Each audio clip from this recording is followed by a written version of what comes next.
How many times did you sit back just relaxing? Understand movements coming in, yeah, we got the packs in.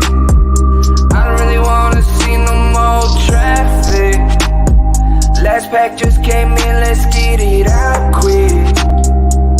Wanna be okay, wanna be alright. Wanna see the world, wanna be trying to sit back. Everybody's phones are. Hey. What's going on, everybody? Hey, somebody's phone's going. Sounds good though. Sounds like a intro to a really good song. We're just trying really to guys. We're trying to share right now. That's what you heard. Yeah, you guys share it. Welcome back to another episode of Kathy and Susie's Kids. I'm Matthew Brooks, and I'm Jordan Duron, and we're here with some whiskey guys, bourbon guys, alcohol enthusiasts, enthusiasts. Maybe a spirit guide would be a good thing to call us. I don't know. We'll guide you through the liquor store. Dude, I actually need that. Sometimes whenever I go to the liquor store, I just stand there and I go to one thing over and over and over again. But go ahead, introduce yourselves. Look into the camera. Tell everybody who you are, where they can find you. So my name is Connor Schwartz. I'm the manager at Ben 605 Fine Wine and Spirits on Lorraine Cowan Road in Gulfport. And my name is Chris Smith. I also work at Ben 605 Fine Wine and Spirits at 1105. Oh, right by the house. Cowan Lorraine Road in Gulfport. 1116. Excuse me, 1116. Guys, one of the hot spots right here on in Gulfport. Been there several times. Actually been able to build somewhat of a friendship with these two guys, and that's why they're here tonight. Sorry, I was sharing it. It took me a minute. I had to wait for the camera to kick on. Something I enjoy is the excitement both of y'all share. Even for wines and bourbons, it's always fun, especially with Emily. Emily's one of the type of people that she's very like, I don't know, I want something red. And I'm like, okay, now. It could be anything. Like, do I walk the aisles and keep going back and forth? That's also me, though. I feel you, Emily. So shout out. Because I walk in there and I just I go to one thing only, or what I know. And it's only been within the past, I think, since we started doing this podcast, really. And Jordan started to educate me on some finer things of life, but with different bourbons and different, blends and where to find them and how rare some things are. Mm-hmm. That's where I've actually opened my eyes to it a little bit. Well, like I got into this business on accident back in 2004 and just fell into it. Whenever I started 21 years old, I knew Jack Daniels and box wine. And that was pretty much all I knew. Me and my friends had $5 each. We get a box of wine, get tore up, have a good time for cheap. But then the longer I've been in it, just talking to people, getting forced to kind of branch out and try things I normally wouldn't try because, well, I need to know. Mm-hmm. And I've always had a thirst for knowledge and, well, a big thirst for whiskey too. So that's right. It all ended up just growing and growing. So I'll go. It's funny you said that same concept with me. Like I was doing the Jack Daniels kick. Like we're buying Jim Beams and just experiment with certain things. And I was watching a documentary, and it got me. I forgot what documentary it was. But I was watching something on single barrels and certain different bourbons. Well, I got it pumped and excited, and Jonathan Mazzano. Yeah. And shout out to Jonathan. Shout out. I just remember going there going, you know what? This time I'm going to go and spend $100. Don't know what I'm going to get. And I was very able. It's like, what are you looking for? It's like, I don't know.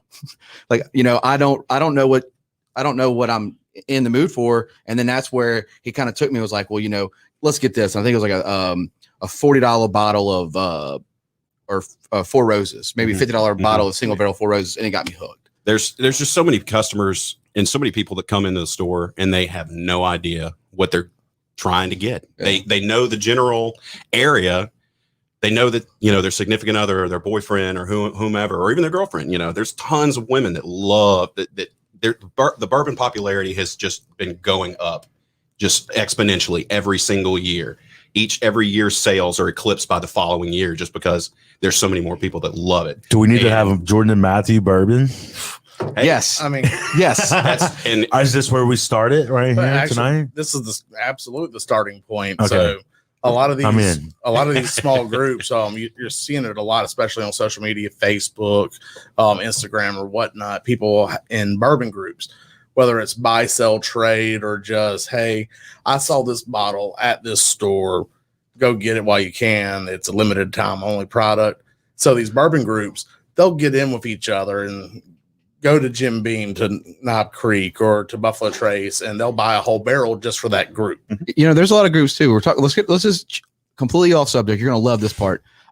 Matt's girlfriend is a part of a group where they know the best deals for like GoPros, any kind of discounts. Garrett and Matt got a GoPros Hero 7s for $87 a piece. Wow. I paid $400 for my 7. Yeah, That's just rob not them. bad. So so when you say that, like, they get There's these groups that are, I guess, beneficial. Like Wow. I guess in anything you're in, I'm in hunting groups because I like to hunt. I'm in fishing groups because I like to fish. And they tell you, if you want to be in the business, you got to stay in the business. That's kind of how it goes, right? Keep your head down and focus on what you know. Well, have y'all thought about starting y'all's own bourbon group?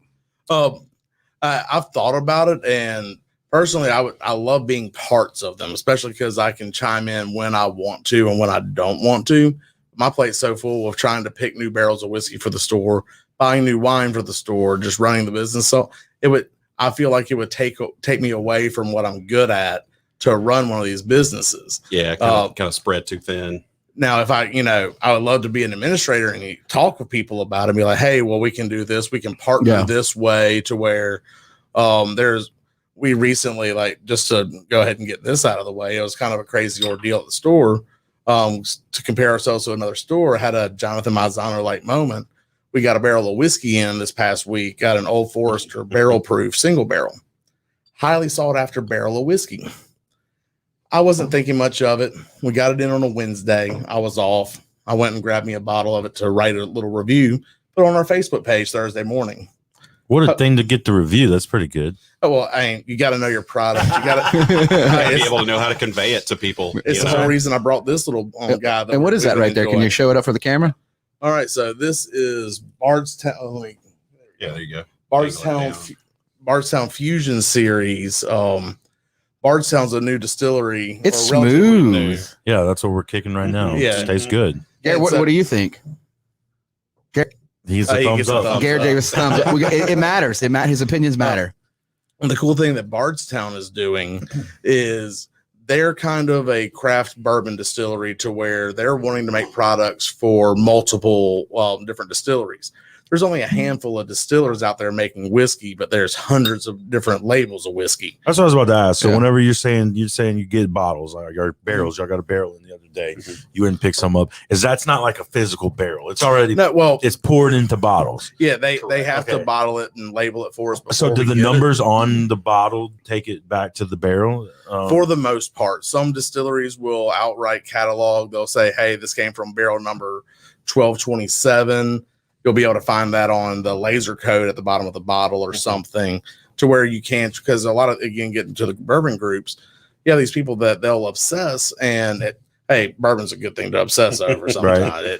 Whatever you love, you're going to put focus into. That's what I agree. So whenever I was in college, I went to Ole Miss. I was just telling you that earlier, and we worked for a in-home dining, like high end. We were chefs, and we would come in. We would do this big old presentation, and we would use their kitchen. We would use their plates and everything, and just put the spread on there. But a lot of them were for like bourbon groups and Scotch groups, and that's the first time, and wine groups. That's the first time. And cigars fit in there, for sure. It opened my eyes to like this whole other lifestyle that I knew absolutely nothing. So, like you said, when you were 21 years old, as far as you're what Jack Daniels is, and it wasn't even that for me. It was like Canadian Mist, whatever we could afford at the time. So, and it's a growing art. Well, it's a growing art form. Like, people are getting into it more and more. Like, it's really becoming like this whole like movement, because it's like people just have that thing now. It's like bourbons and even craft beers. You're seeing the jump of craft beers with like hops and growers.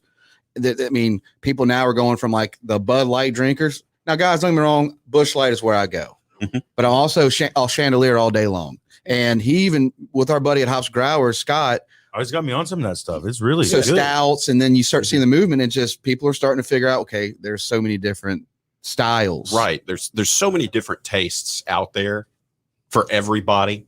And like I've told a lot of people, when you're a kid, you don't like Brussels sprouts. I'm 35. I just turned 35 in April.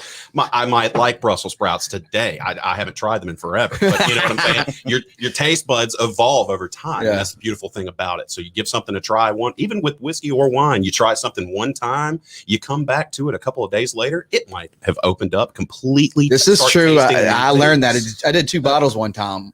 Like, I opened 2 different, like 2 bottles and I let it sit, because I was just like, okay, let me see if open it up and let it breathe, because it does change the way the water affects, even the way with bourbons, the water affects just a drop of water will affect the taste of a drink.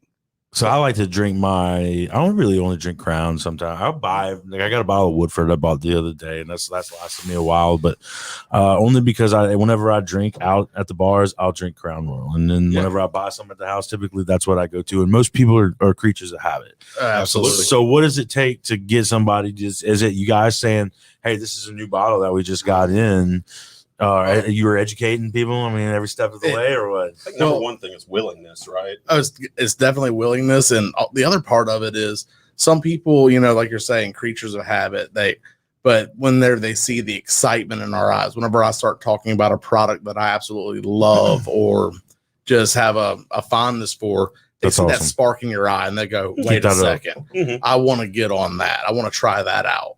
People can tell when you're BSing them, and 100% in any line of work. Yeah, that's true. No, I agree with that, but that can't be you can't be as passion, right? And that's kind of what we're about on this show is representing passion and highlighting it. So that's what's up. You guys are motivating people out there. Think about this one. It's an experience. So I can go to several, and we have we'll give John Kinsel, drinks. Great they guy. sponsor. They throw us bottles for the show, and John's been on here, and he's a passionate viewer, and he's into that now. He's in that circle. He knows y'all, and it's like you got Adam Fan at Ginkgo's. I mean, there's a lot of people in this industry, and then you see that style of there's so much different styles, and every time I go to a liquor store, it's always different. Like the way you like a certain bourbon or you like a different bourbon, versus going to John Kinsel. Y'all all have different palates, and that's pretty fun for me. I ain't gonna lie. Right, like the number. Yeah, you want to say something? Oh, I always want to say something. Sorry, I didn't want to cut you off. Well, like liquor stores, especially in Mississippi, we are small businesses. There's only a handful of chains. We're trying to keep that from happening, from taking over and cutting out the little guy. Yeah. But even though we're all in competition against each other because you want to make more money than your competition, that's the goal. Line. Yeah. But it's all small business owners. So when I have someone come in the store and say, "Hey, I'm looking for X specialty product," if I don't happen to have it, but I know John has it, or I know Jonathan has it, or I know Robin at L&M has it, I want to tell that customer, "Hey, look, I can't help you this time. I'm sorry. I really wish I could, but I want to tell you where you can get it, because I hope that you're going to remember I'm doing this helping for you out, and you'll come back around the next time." And then I might make sure that I don't run out of that, but you can't help it. So as people are creatures of habit, they're also loyal, and whenever you give them, we got some. Stephen Stone said, "My guys." Oh, Steve. Cheers, Stephen. Brian Jacobs from State Farm, Gulfport, Connor and Chris are two of the best. The passion for what they do for their customers. Thank you, Brian. Thanks, Brian. You rock, man. He did. Didn't he do Real Men Wear Pink? Real Men Wear Pink with you? Didn't he? I think so. Yeah. Yeah. I know his wife, Courtney. Yeah, for sure. Because y'all in the insurance game. We were in Kiwanis together. Ryan Anderson, best shop on the Gulf Coast, good bourbon, and even better people. Thank you, Ryan. What's up? And look, that was my thing about all different shops. There's always a different vibe, different. Even you got Dang, you got our Brandon Bosch, mom Susan over there at the liquor house. Every liquor store is different. Absolutely. Yes. Who's Evan's aunts? Garrett? What's Evan's aunts over there on Will Market? Lorraine. She's got one in Will Market by the cannery. Yeah. So, but they're all like, dude, I do this on purpose. I'm like, what is the unique? Yeah, because they're all different. So what are y'all's favorite drinks? I mean, you guys are serving them up all day. Let's hear it. Well, for me, it depends on what day of the week it is. Okay. I love telling people champagne's only for days that end in Y, but understandable. Depending on, I've become a seasonal drinker over the years. The two things I drink year round is bourbon and red wine. I can drink either hot, cold, whatever. It's what I like to drink. But when it comes to socializing, going out, summertime, I'm drinking gin and tonics, vodka tonics, rum drinks, beer. Yeah. Wintertime, I'm drinking more scotch, brandies, cognac, port. Dang. How do you keep up? Hey, he's like years ahead of me. Yeah, you're leveled up for sure. So, I'm a level 1 SOM, level 2 in the WSET, which is Wine and Spirits Education Trust. Really? I've literally devoted my adult life to alcohol. And so that's impressive, sir. And liver's still running strong too. Garrett's got a few. Garrett, you got some pictures of what kind of trips Connor's been on. so that people just see like his passion for some of the. What'd you say? You've been traveling around doing this stuff. Yeah, huh? I just went up to Kentucky about 2 weeks ago. Got to pick 2 barrels of whiskey for the liquor store. Got to pick a barrel from Buffalo Trace, and I was just snapping pictures while I was around. That's part of their experimental collection. It's Buffalo Trace peated malt. I've never heard of them talk about doing a peated malt, but that's been sitting at the distillery since 2012. And they have, according to Freddie Johnson, who he's the man there. If you get to watch this awesome documentary called Neat, he's featured in it. And I can tell you every bit about that you see him in Neat is how he is in person. That's where they bottle every bottle of Blanton's. In that building. That little building right there. No wonder you can't get any. Looks like a title loan place. Yeah. Well, it only comes out of one warehouse and one distillery, so it's very sought after. And like I've been telling a lot of people, anytime somebody comes in and asks for a bottle of Blanton's, I tell them we don't have any. Even if you do have it's it, hard. you've got your loyal customers that you got to It's take care of hard. in the back. There's folks we have to. We try got to our take little care brother of in as here, best we can, but there's people that'll charge $250. Wow. And they'll get it. People will pay for it. So I just recently found out that the state of Mississippi How much? buys How the much you say? alcohol. $250. $250. I've heard Jesus. people dropping that much money for. Yeah, I just found out that the bottle. state buys alcohol and then has to disperse it Okay. back to the individual. I didn't know that Right. until recently. Well- So to find Blanton's through that is probably more difficult, I would think, whenever it comes to. My phone was vibrating. It was No, it was me switching the camera because I was thinking because the $250 for a bottle. I did buy a $170 bottle from the liquor house. Oh, well, Susan before she owned the Gaucher liquor store over there with Ryan, all that. Like I bought Sinatra Select at like 170, and I was like, That's what Jesse Hill brought. it's not about. And it's a Sinatra Select, but for me, like I was Shout out like, Jesse Hill, thanks, man. thank you, buddy. But like that was the most purchase.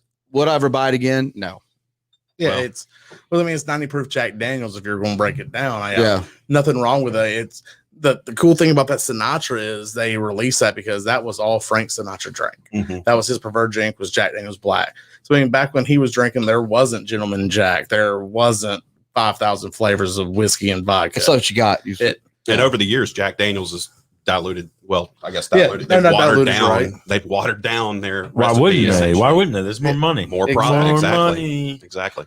You see that a lot. The restaurant will open up and then their helpings will be huge, and then year 3 they're all shriveled up, and it's just trying to crunch down on certain things, and not that necessarily it's a bad thing, but Keystone is owned by like I think Coors Light, and the joke has always been like it's the watered down runoff that didn't make it into the Coors Light. So I think once you find out that there's people who are willing to pay for it, Right. there's a market for it. Right. Well, And- it's also one of those things of we're controlling the flow of Jack Daniels. If you want to continue drinking Jack Daniels, you're going to drink what we release. Oh, that's true. And I didn't think about it like that. You can also, the best way to hurt them is to stop drinking it. But people like that flavor, their charcoal mellow, their product. It's one of those things. I'm in a really unique position where I don't like to bash any product. Now, I definitely think there's inferior and superior products, but that's You're a not for me. businessman. You can't go cutting people down, right? But because I Sell it all. Jack Daniels and Jim Beam, they get a lot of hate in this business just because they're the ones that's been around. They're also the ones pushing out 80 proof product, but they're not trying to impress anybody. Whenever a lot of people they go for their first drink, my first drink at a bar was actually Absolute, but it was a name that I knew that I could trust. So you hear Jack Daniels, Jim Beam, Jose Cuervo. Whenever you're young, those How are all do you names. trust an alcohol? Is it just something that you hear of? Well, it's you trust what your parents drink. Yeah, I think. all right. I'm But, with you there. like- I'm with you there. Trust what you know. You're a Crown drinker. My Yeah. mom's a Crown drinker. It's what I remember sneaking into in high school because I was lucky. How many bottles did we steal from Pete Adams? Oh, a few. Okay. No, just real quick. Me and Matt, I'm gonna go tell a story now because Pete's sick right now. I've been praying for you, buddy. 'Cause my old stepdad's what? Oh, okay, I need to cut it. We're figuring out how to do the 2-camera thing. It's me controlling this. It's not a good thing, Matt. If you want to help, Slide it over this way. Yeah, if you want to help a little You got bit, larger, longer cord. yeah, we don't have a long cord. Oh, man. So it's Camera me. We're doing, but my stepdad for That's many what it's years. like. Pete Adamo. He's in like stage 4 cancer, but he raised me for 18 years. Wow. Me and Matt rode fours. And he bought my first 3 at 3. We done fishing trips together. I mean, he was like my dad. I mean, I would say we did everything together. But like me and Matt used to take my parents' wine in their island and fill it back up with water. Just water it down a little bit. Yeah. Play So it with nobody food would color ever and know. food Nobody color would ever time. know. I don't think they ever did, No, now they know. Now they know. I have Sorry, heard, Mom. I have heard a couple of customers come through that say that they like to drink the big half gallon of Grey Goose or the big bottle, and they say that their kids get into their vodka and they'll go buy a half gallon of Taka or Aristocrat and then refill it, and those kids will never know. Yeah, they don't know the difference between Grey Goose and Aristocrat. So we didn't know any better. And Plowd's in here right now. Shout out Plowd. What up, dudes? Yeah. There we go. We're fixed. Gary, we're gonna figure it out. Yeah. I'm sorry, man. Because it's like I'm like trying to like balance and read comments too. Because it's one thing on here on the screen. If I know you probably can't see it back there, but like if you see that, there's comments. That's people's commenting. So we like trying to engage with them. It's a lot of fun. Yeah, absolutely. I'm kind of excited though. Like you're like y'all are giddy about the liquor world. Like it's how I make my living. But what I tell everybody as often as possible, I sell fun for a living. Yeah. Oh, it's gonna happen. It's whether it's having fun. I mean, people are going to come in and get alcohol, whether they're celebrating or they're commiserating. Right. And like even hard times and good, all that's different is what's top of the shelf. And I just hope that people don't, if it's a problem, you definitely need to get help. I mean, I've had to cut off customers before. I've had people tell me, hey, if you see me in here X times a day, tell me no. And, we get to know our customers and they become friends and family.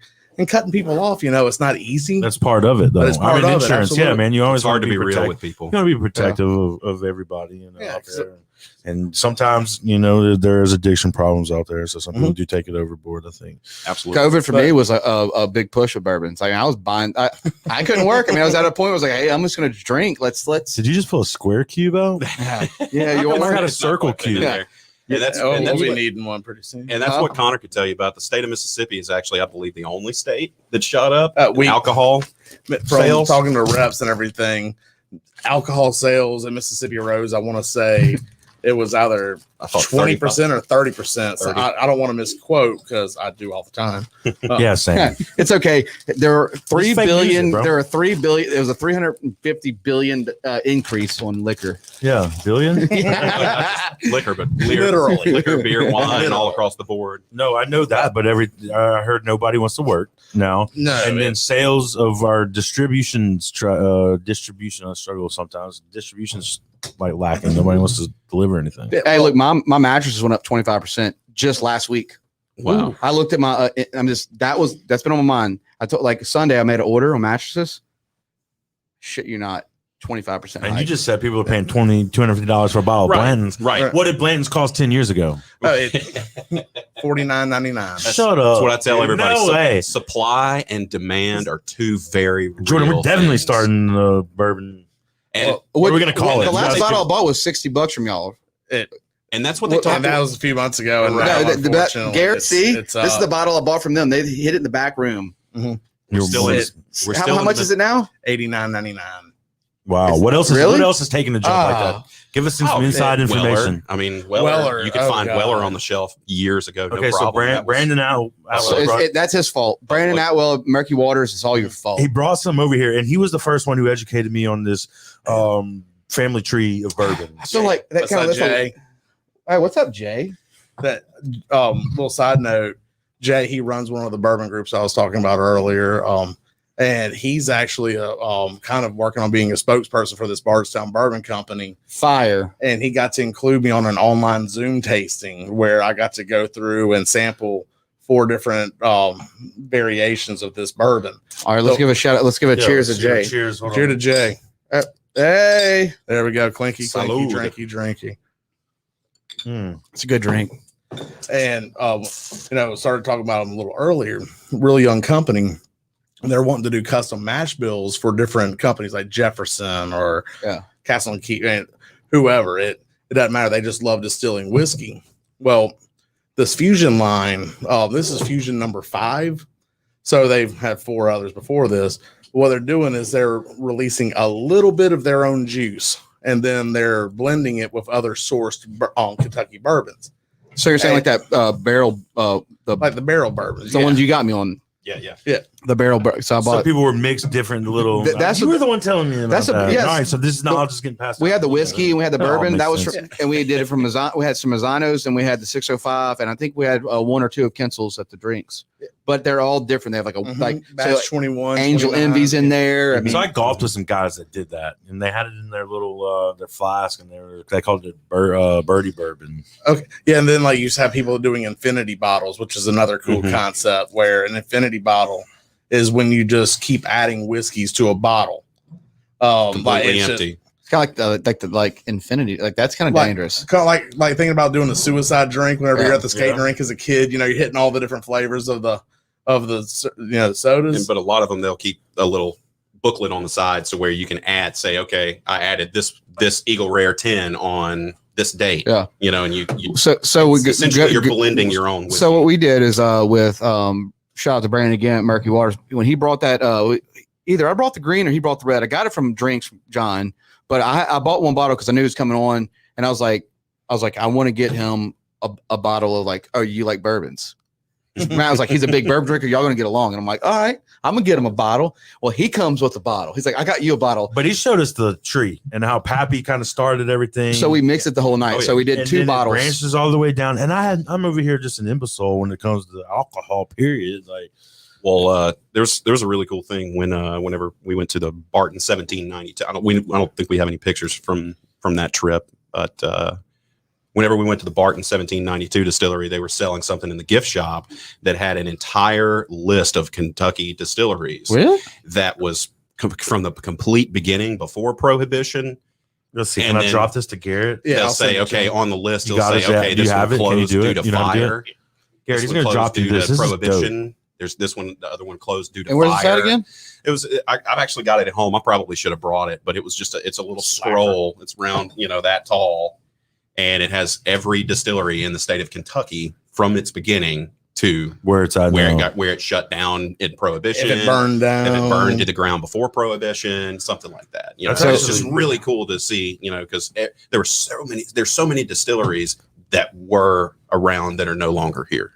So And some of those names are getting resurrected. I went to a So- place down in Tampa, Florida called Burns Steakhouse, and they had like the nation's biggest, or the country, I don't know about nation, the country's biggest wine collection. Mhm. And it's offsite. Mhm. But they take you on a tour through what they have there. And there's all these bottles from like the 1600s, all the way back to the 1600s that they have in there. And you just know it tastes disgusting. But like the bottles are super big and super expensive. Like on the menu, they're like $1,000 for a glass of this stuff. Just man. imagine how much patience that takes, though. No, Just sit I there have and no not Jordan. What do I open struggle that. with the most? Right, patience. I ain't Me got too. it. I mean, Just come to on. not open something like that. Every 100 years, think there was somebody that's like, it's been 100 years. I should open this now. every master distiller rarely gets to try their third blend, their third full maturation product. So Is that because of its age is so long? Yeah, Correct. because I mean, you're like for something to come full maturity, you're talking 20, 25 years. And that's a maturity level to where I necessarily don't want to taste, but because I mean, it's a lot of oak, it's a lot of char. All right, there it is right there. Tell everybody what we're looking at. So that's a recipe tree from Buffalo Trace. On both, they had a couple of these posted up at the distillery, let you know which mash bills cover which whiskeys. One of them's a rye whiskey, has like the little parched. it's all good, buddy. Whiskey does that. But it's got all the different mash bills that they get from the different recipes. They do a weeded mash bill series. They do a high rye. They do just straight rye. They do mash bill wine. There's about 4 different mash bills that they do at this distillery, and they cover about 16 different labels. Really? It's kind of nuts. 16? Yeah. So what kind of labels you got going on here? Oh, What would you think if you said, I mean, we could pull this up. well, from memory, it would be Ancient Age, Old Charter. We got the OFC. OFC. You got William This is LaRue impressive. Weller. I know. Buffalo Trace. Stag. Shut up. Stag. George T. Stag Jr. You got I said Thomas Handy, I think already. Then there's Eagle Rare, Blanton's. Dude, So it's just like every time somebody gets mad at the shop, they're just like, "Nah, screw you guys. I'm gonna go start my own." Elmer T. Lee. Well, it's all actually different master distillers, and then them leaving their own legacy at the distillery.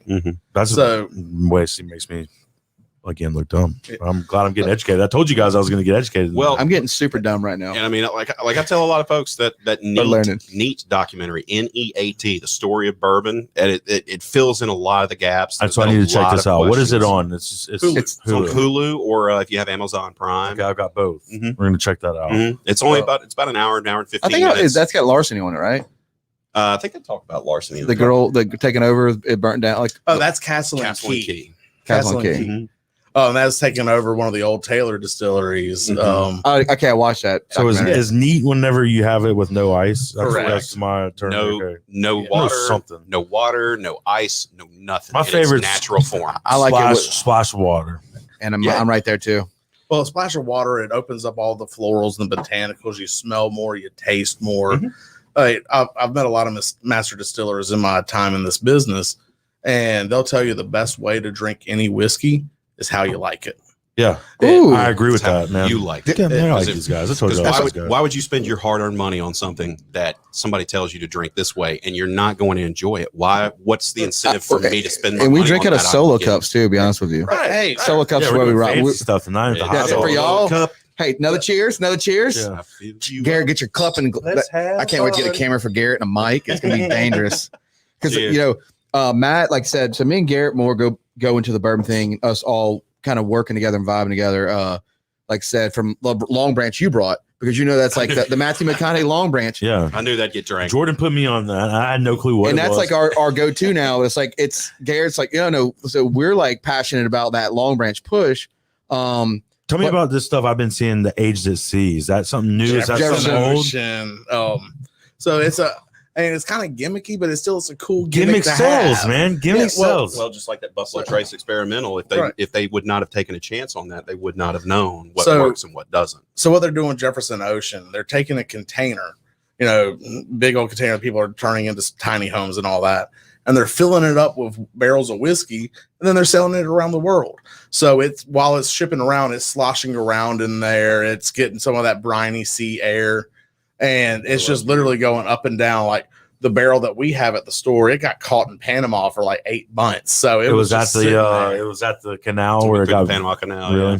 So it wasn't during that big. So gasoline costs a lot of money. So they're just where are they leaving it? They just got a barge that they're bringing out. They're putting it on some commercial. They're just eBay and shipping it. Yeah, that's pretty much. They're pretty much paying to ship it from one port to another. So are they the only people that are doing it, or is it something that's catching on? Or so I'm kind of laughing because I just got offered a product at the store. I can't remember the specific name of the product, but it was essentially taking the ocean concept but putting it in the back of trucks and 18-wheelers. Yeah. I think call it Smoking the Bandit. Well, see, so this is moments where you wish you trademarked things when you think about it. And a couple of years ago when they first started talking about this ocean, I'm like, man, they just, NASCAR was built on bootleggers. Yeah. Bootleggers outrunning cops. That's fixing how their cars up, trying to get faster and faster. Exactly. Well, I was like, Bubba Wallace has some whiskey out there. I think what's Bubba Wallace's whiskey? Is that the NASCAR guy? Yeah. He's got some. Matt, what are you doing? He's got some whiskey out there. We're definitely doing it. Why do you keep it? We're going back and forth on his butt. I'm hoping. And I know. But I started thinking, well, we got Bubba Wallace out there. How about we give Bubba Wallace some of those, really fast trucks and put barrels of whiskey and have Bubba's Bash just drive that shit all over. Dude, we're gonna have I'm down. And there's 43. No, Liqueur 43. No, it says Canadian Club 43. Anyway. Well, I just thought, I was like, hey, have Bubba's Batch. And now, 6 years later, 8 years later, I'm hearing a company. Yeah, there's this company. They're putting whiskey barrels in the back of trucks and driving it around the country. Well, there's $1 million I missed out. There could be two companies that do that. I don't think you can what if trademark an What if we get idea like barrels and just put on the back of the Dollar General? What if we sprinkle your beard hair in them? Well, I mean, if it's hot. So, like when you're talking these rick houses where they're aging all these beautiful whiskeys, the very top of the rick house where it's the hottest, because most of these have zero insulation. It's letting nature do its thing. It's just wood. And so the very top of the rick house is wood. the hottest, the bottom floor is the coolest, and then there's that sweet spot in the middle. So it it would kind of be if you got a Dollar General and put it all up in the loft up there, you get the high heat, that's a faster aging process, faster maturation. Yeah. Something like that. Giggity, Careful. giggity. I'm starting. Hey, it's okay. Starting to speak cursive once you get. Dude, this far I don't down know the bottle. I don't know any big words, so it's all right. Soliloquy. But guys, I do sell mattresses. Yeah. Hey, So hit me we're up if gonna you need a few mattress. after this. Yeah, absolutely. If you need a mattress, you hit me up. Yeah, but you can call it mattresses and it's fine. You sell hats too, right? We do have hats. This is our podcast merch. It's Crawfish and Beer, of course. Thank you for we're figuring this pad thing out. Yeah. I mean, but get our merch, get a crawfishbeer.com. You do it. Buy a hat, support the show. And it just helps us get more gear and grow. Like we're steadily growing, but it costs money to have gear and all this technology to keep pushing. And again, it's support local. Yeah. Always. Oh, support dude, we local. enjoy that. Yeah, we will plug you. That's kind of our motto. We will plug you. Oh, I'd love to have a whiskey and beer hat or something. I don't know. We had to talk about having some. Dude, there's growth. There's opportunity for growth. There's no doubt about Hey, it. if we're gonna start a whiskey group, have the Crawfish and Beer Bourbon Society or something. Hey, I don't know. I'm not against that. Hey. Alex, Garrett's fiance just said, talking whiskey. That's right, girl. She's That's it. Hashtag. she's talking downstairs whiskey. hanging out, supporting us. We'll talk So- tequila with you if you want to. We'll talk rum if you want to. Red wine, white Hey, wine, whatever you I'll like. talk whatever you want, spirits. So what do you think about the the barrels movement with the craft beers, the whiskey? Like, you see the wines now, the Robert Mondavi, what was that one? the bourbon barrel cab. and now it's a the thing. Now it's like bourbon. So Matt, when they're done with the bourbon barrels, Yeah, they take they them. buy them at the beer stores, and Yeah. I learned about that whenever we talked to So, Scott. so Jonathan did a thing was when Jonathan had all these barrels from all his single barrels, Mhm. he just gave the barrels to Scott. It was like, hey, brew some dope beer. Yeah. And that was like, because that's the same thing with Jonathan Mazzano. Hey, man, he wants to see what the finished product is. And that's kind of got me and Matt hooked. And you can tell the difference. Oh, big time. It's creepy. Big Oh time. yeah, that wood and all the flavors that are imparted, that are deep still parts in that slats of the woods of those barrels. Anytime you put any other liquid in there in the future, it's going to be re-aged. So bring me some good terminology that I can impress some of my friends with next time I'm drinking. Then I can be like, this tastes. I Well, mean That's just it all it's just depends on whatever what you you're taste. drinking. I mean, it's It just- and yeah. so one of the things I love to tell people about this business and why I kind of just again fell in love with wines and whiskeys, finding people what they like to drink, is everybody's palate's different. 100%. Like I love and hate scored wines. Well, this wine got 96 points. Well, this one got 92 points. I've had, you can have a wine that was made by this rock star winemaker, great vintage. It got 92 points, like $80 a bottle. I mean, something expensive, but you see that. Wait, hold on. How much you say? Oh, I was just throwing a random number. Who out rates there. them? Yeah. And who's Right, this guy? exactly. Who They're- is It's the this guy? same company that rates the Pokemon cards, because I already figured we needed to start one of So, those. so how too. much is a Josh? So our shout out to our boy Matt Cool Rick, Yeah. Whip at HQ Off Road. Came on last week. Had a great podcast with him. They're big in the Jeep thing, the Jeep movement. Oh Yeah. yeah. I saw that. Josh Cab aged in bourbon barrels. What is the price on that? I want to say it's like $16.99, $15.99. Oh, that's something And what like does that So- score Yeah, it's on the under- Richter yeah. scale? Well, that one hadn't been rated. Not And all do they wear wines get suits? rated. And I mean, depends. What kind of function we talking about here? We suiting up, or are you wearing birthday I just feel like there's suits, like a swimsuits? person going around with like one of them old pads and just checking. You know what I mean? Like not your That's how friend. you feel about the rating? Yeah, he's walking around. He's like, Sounds like the Neptune So- Coffee School. and he's So, he's well- swashing and pouring it out. Yeah. And funny enough, that's how. Sorry to cut you off. Funny enough, that's how Pappy Van Winkle gained its popularity to today. Because 20 years ago, Pappy Van Winkle was just another Whiskey on the whiskey that shelf. was on the shelf. This one guy, who a lot of people respected his opinion, went back and retried this Pappy Van Winkle. So do And- you guys and he wanna gave it be a that guy? Huge. Because we could put you on a blog. We say what now? I said, y'all want to be that guy? Because we could put you on a blog. Well, like I said, that's like Connor just said, earlier, everybody's flavor, everybody's palate's different. We were tasting our Old Forester single barrel that we just got in the other day, and I tasted Sold out 12 hours. sold out in under a day. But I tasted things that yes, he noticed, but it was more prominent on my palate. And I smoke cigarettes. He doesn't smoke cigarettes. These are all things that play when you're trying to essentially you're going through and you're trying to dissect. You are trying to dissect this. If you like peaches more than I do, I mean, I there's certain whiskeys, Jefferson's Reserve, it has peachy notes all over it. I'm not a peach guy. I'm one of the few Southerners that doesn't like peach, but I can appreciate it. But I don't know. I mean, I'm with you on that. Peaches hey guys, right now, we got people in here hanging out and stuff. Share this right now. Like, I want people to get involved with, like, we're educating bourbon education. This is cool. This is like, I'm gonna walk into the liquor store and go, I have a different look now. I'm gonna do a front tuck too. I'm gonna pretend like I'm better than people. I'm bringing back the front tuck.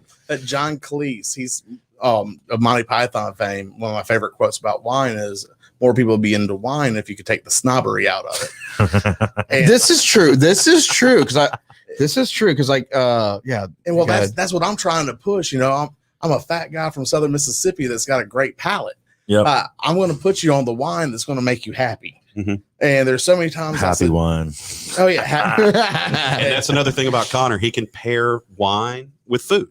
Connor is phenomenal with that. He's a sommelier. He's how about your cheese palate? Oh, I got a good cheese palate. I love cheese. He's coming to my parents' house, bro. He brought out some charcuterie for the Old Forester barrel. Had some salami and some what type of cheese was that? Oh, I just got some. It was a little. It's called Boursin. It's a little. Oh, this little stuff. Don't worry about that. Well, no, you get it at Rouse's, like $5 for. Yeah, Rouse's. I'll go spend $50 on cheese and Rouse's before I do too. I don't even know.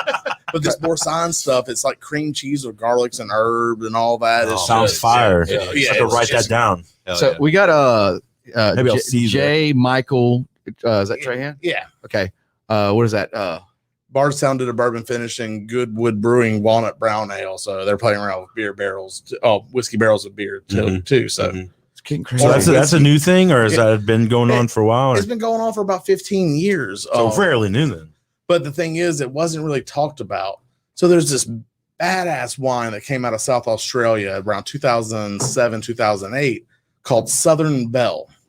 And it had three different labels. They were all the same thing. It just the winemaker was really eclectic and like he wanted to have presentation. He wanted you to have all three bottles because it told a story. Like 19 Crimes. Yeah.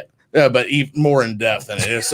Like he had a Riesling called Diddley Bow, and then there was the Poor Thing Grenache.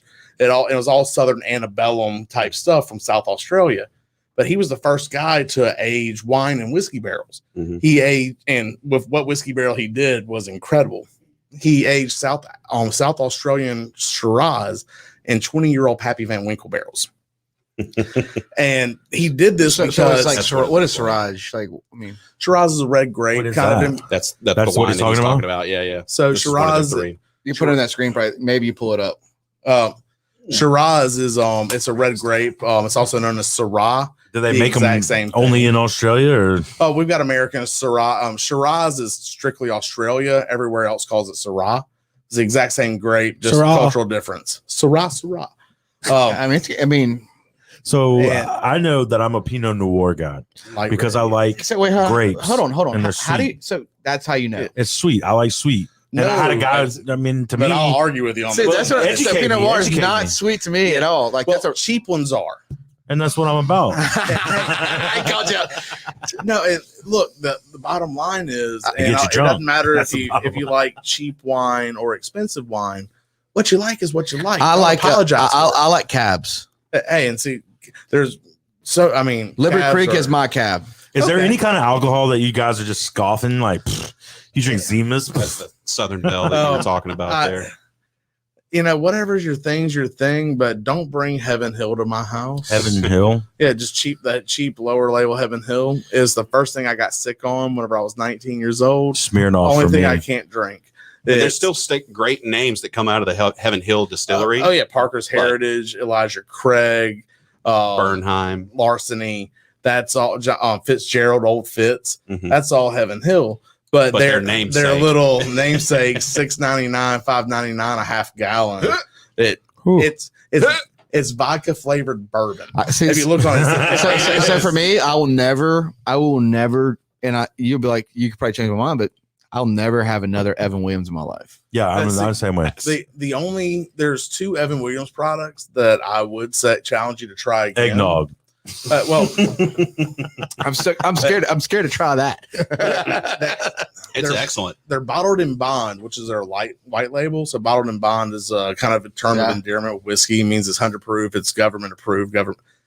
During Prohibition, the only way you could keep distilling was to be bonded, and it had to be 100 proof. The government had to approve of everything because people were going blind and distilling their own whiskey and stuff. People were putting turpentine in bottles. Right. So it's whiskey. And it was killing people. That was making them go blind. The things that happened during Prohibition, whenever the government. So let's get into that. Yeah. Well, the bottled and bond act. What year is this? Give us a little timeline. So the bottled and bond act happened in 1897. Okay, and it was the first ever act that regulated any type of food, medicine, drink, or anything like that, and it was for bourbon. And it said that, just like Connor said, it has to be in a government bonded warehouse. It has to be aged for at least 4 years. That's one of the few requirements that it has. And 100 proof. And it has to be 100 proof. And so this was the first ever, hey, you can trust this because the government put its seal of approval on it. Okay. So was it the FDA that's doing it? It was essentially the precursor to the FDA. Pre-FDA. Yes. The prototype. Because people were, just trying to distill whatever. I mean, you can distill alcohol from just about anything. I've had banana moonshine before. There's vodka made from grapes. Bourbon's all made corn, and then cereal grains, your wheat, your barleys, your rice. So you've had a cereal wine before? Cereal whiskey. Yeah. I mean, cereal whiskey. Do you like Maker's Mark? Yeah. Maker's Mark. It's okay. I mean, 46. It's still cereal. It's all wheat and barley and rye. So what is Crown Royal? Crown Royal is 53 different blends of whiskeys actually make up Crown Royal. Nice. This dude's like Bill Nye, the science guy. I know. Well, he worked. Well, ask your questions. Ask this dude a bunch of questions, man. Crown Royal paid him for a while. I worked for Crown Royal for about 3 years. So who's the doctor that's mixing the 53? Like, well, they got a panel that goes through. So it all depends. Like the master. So when I worked for Crown Royal, I worked for Southern Glazers as a sales rep. So I handled Diageo, which is Crown Royal, Captain Morgan, Smirnoff, Bullet, Seagram 7, Dickel, and then I handled Moet Hennessy. So champagne, cognac. So Moet Hennessy, they've got a couple of Scotch labels. They've got Glenmorangie and Ardbeg, the least peated and most heavily peated scotches on the market.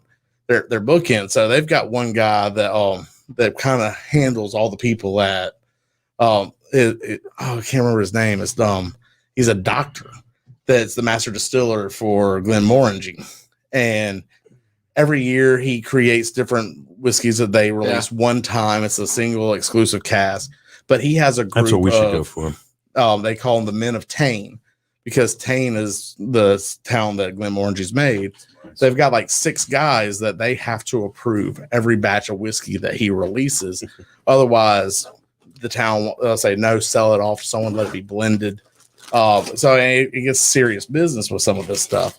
So it's typically like, I want to say at Buffalo Trace, they have a panel of like 15 or 20 people, or 5 or 10. It's going to be a different amount for whoever is going to be handling business, because you got to be able to get a multiple person approval. Just because that sounds like a lot. Production. Sounds like the same thing the government was trying to do. So you just told us we can make our own liquor out of our bathtub. Now you're telling us there's a lot of rules on it. Oh well, hey, what you can and can't do. You can grow certain things in your backyard you're not supposed to, but that doesn't mean you're not going to get in trouble. This is true, guys. This is true. Should Jordan Matthew do our own bathtub bourbon? Toilet whiskey. No, if you do, I'm doing. Garrett, what do you think? I think we got enough more connections. Thumbs up or thumbs down on toilet whiskey? I think we got too many connections. Thumbs up, Garrett. Barrel and shrimp boat. I'm down for that. So guys, aged at sea. So we got a mic. We got a core. We're gonna get Garrett on a mic because we're like the what is that? 3 Musketeers. 3 Amigos. Yeah, for sure. 3 Amigos, 3 Musketeers. But 3 Musketeers was 4 people. Yeah, D'Artagnan. Oh, He's kinda threw things off. okay. You got me. I'm just busting balls. All we're saying is that yeah, we've got room for growth here, guys. absolutely. Your guys are Right, y'all this are on the is- team now too. This so is just you're fantastic. recruited. I mean, I love Much talking about what I do, and then But just- keep it going because it kind of like me and Matt, like in Gary, we're gaining knowledge from Well, people. like the bad thing with me, I'm ADHD. I talk in circles. Same, I'm brother. me too. Same. Hey, Hey, we're all here. Yeah. We were because like we started like 4 stories, and I remember all of Right, them. I right, want to right. pick back up on all of them. Right. But we're It's just a all matter we're of- all like completely we're all unique. And people still watch the show, so And they it- deal with Like, our it goes ups and downs. imperfections all the So time. right now that it just went up. Yeah. So because you're Yeah. being like honest about like, hey, you're passionate about doing something, and so are we. Not Like, this guy though. Yeah. yeah, well, I mean, Chris, You're wearing a Buffalo Trace shirt. You're Yeah. definitely passionate. So what do you do to get one of those? Do you work for him or what? He ordered it. I actually ordered it online. This guy, whenever he went up to Kentucky to go pick out our 2 barrels of whiskey that he chose while he was up there, I gave him a little bit of cash because I couldn't go. Somebody's got to make sure that the store doesn't catch keep on the fort. fire, but or somebody doesn't run through the store in a car or like they anything. did 3 years ago. I mean, I know a good insurance agent. I don't know. Everything worked But- out over there. So What was I saying? but well, like I've been, as long as I've known this kid, because we've been good friends. It was a fast friendship when we first met. Hell, we dated the same girl at some point in time. Oh, good I mean, it was- lord! Hey, really? but not at the same time. Eskimo but- brothers? Oh yeah, Eskimo brothers. for sure. Hell yeah! But the whole thing is as long as I've known him, I was like, hey man, you need to drink whiskey with me. I drink a lot of whiskey. And a lot of it's because it's what I can socialize on whiskey. Mhm. Vodka goes straight to my head. I become schmoozy and just trying to and you know that talk about to yourself. everybody. Most people don't even know that about themselves. Oh look, Hey, if I drink champagne, I want to go to the casino. I feel like a winner, you're drinking bubbles, you're feeling good. Then we need to It's- try that. like, I didn't I don't say need a to out go of to the world, ma. I need to, But- I'm not a big champagne guy, but now you said you feel like a winner. I used to chug a bottle. We and Josh used to chug a bottle of champagne Josh before Kovacevic before Ole Miss game. So it was fun. But some Andre, yeah, Andre for sure. at $5 make you holler. All Make you walk in the $5 crowd make with you- a smile on your face too. but Why pay 6 when 5 can get you there just as quick? But about 3 years ago, I got to go and buy my first barrel of whiskey for the store. And like I said, I've been in this business 18 years. I've been trying to get to Buffalo Trace for the past 10 years. Mm. But 3 years ago, I got to go up to Kentucky for the second time I've ever been, pick a barrel of whiskey for the store. He wasn't living down here. He wasn't working here. He was just chilling out. And I was like, hey, look, ride with me. My room's paid for as long as you pay for your own stuff. Come on, I need an opinion because picking a barrel of whiskey, you don't want it to be just on you. Yeah. Because you got to consider other people. What if they don't like it? If I ordered Yeah. just what made me happy, blame it on the every new guy. time, not everybody's going to dig that. So I've got to take up, because there have been times where I haven't bought my favorite whiskey. Mhm. I bought what I thought was the best for the store. Do you get to sample it? Yes, When you're there. Yes, and- absolutely. I will not. Do you get to sample it? Really? Gotta taste the goods. Before Oh, Well, that video Did I- that did I I sent send to the- Garrett. Hey, the pictures I sent you, did I have the like 4 glasses of whiskey in one of the pictures? Here's one video of me with a wooden mallet hitting the. You're hitting that steak.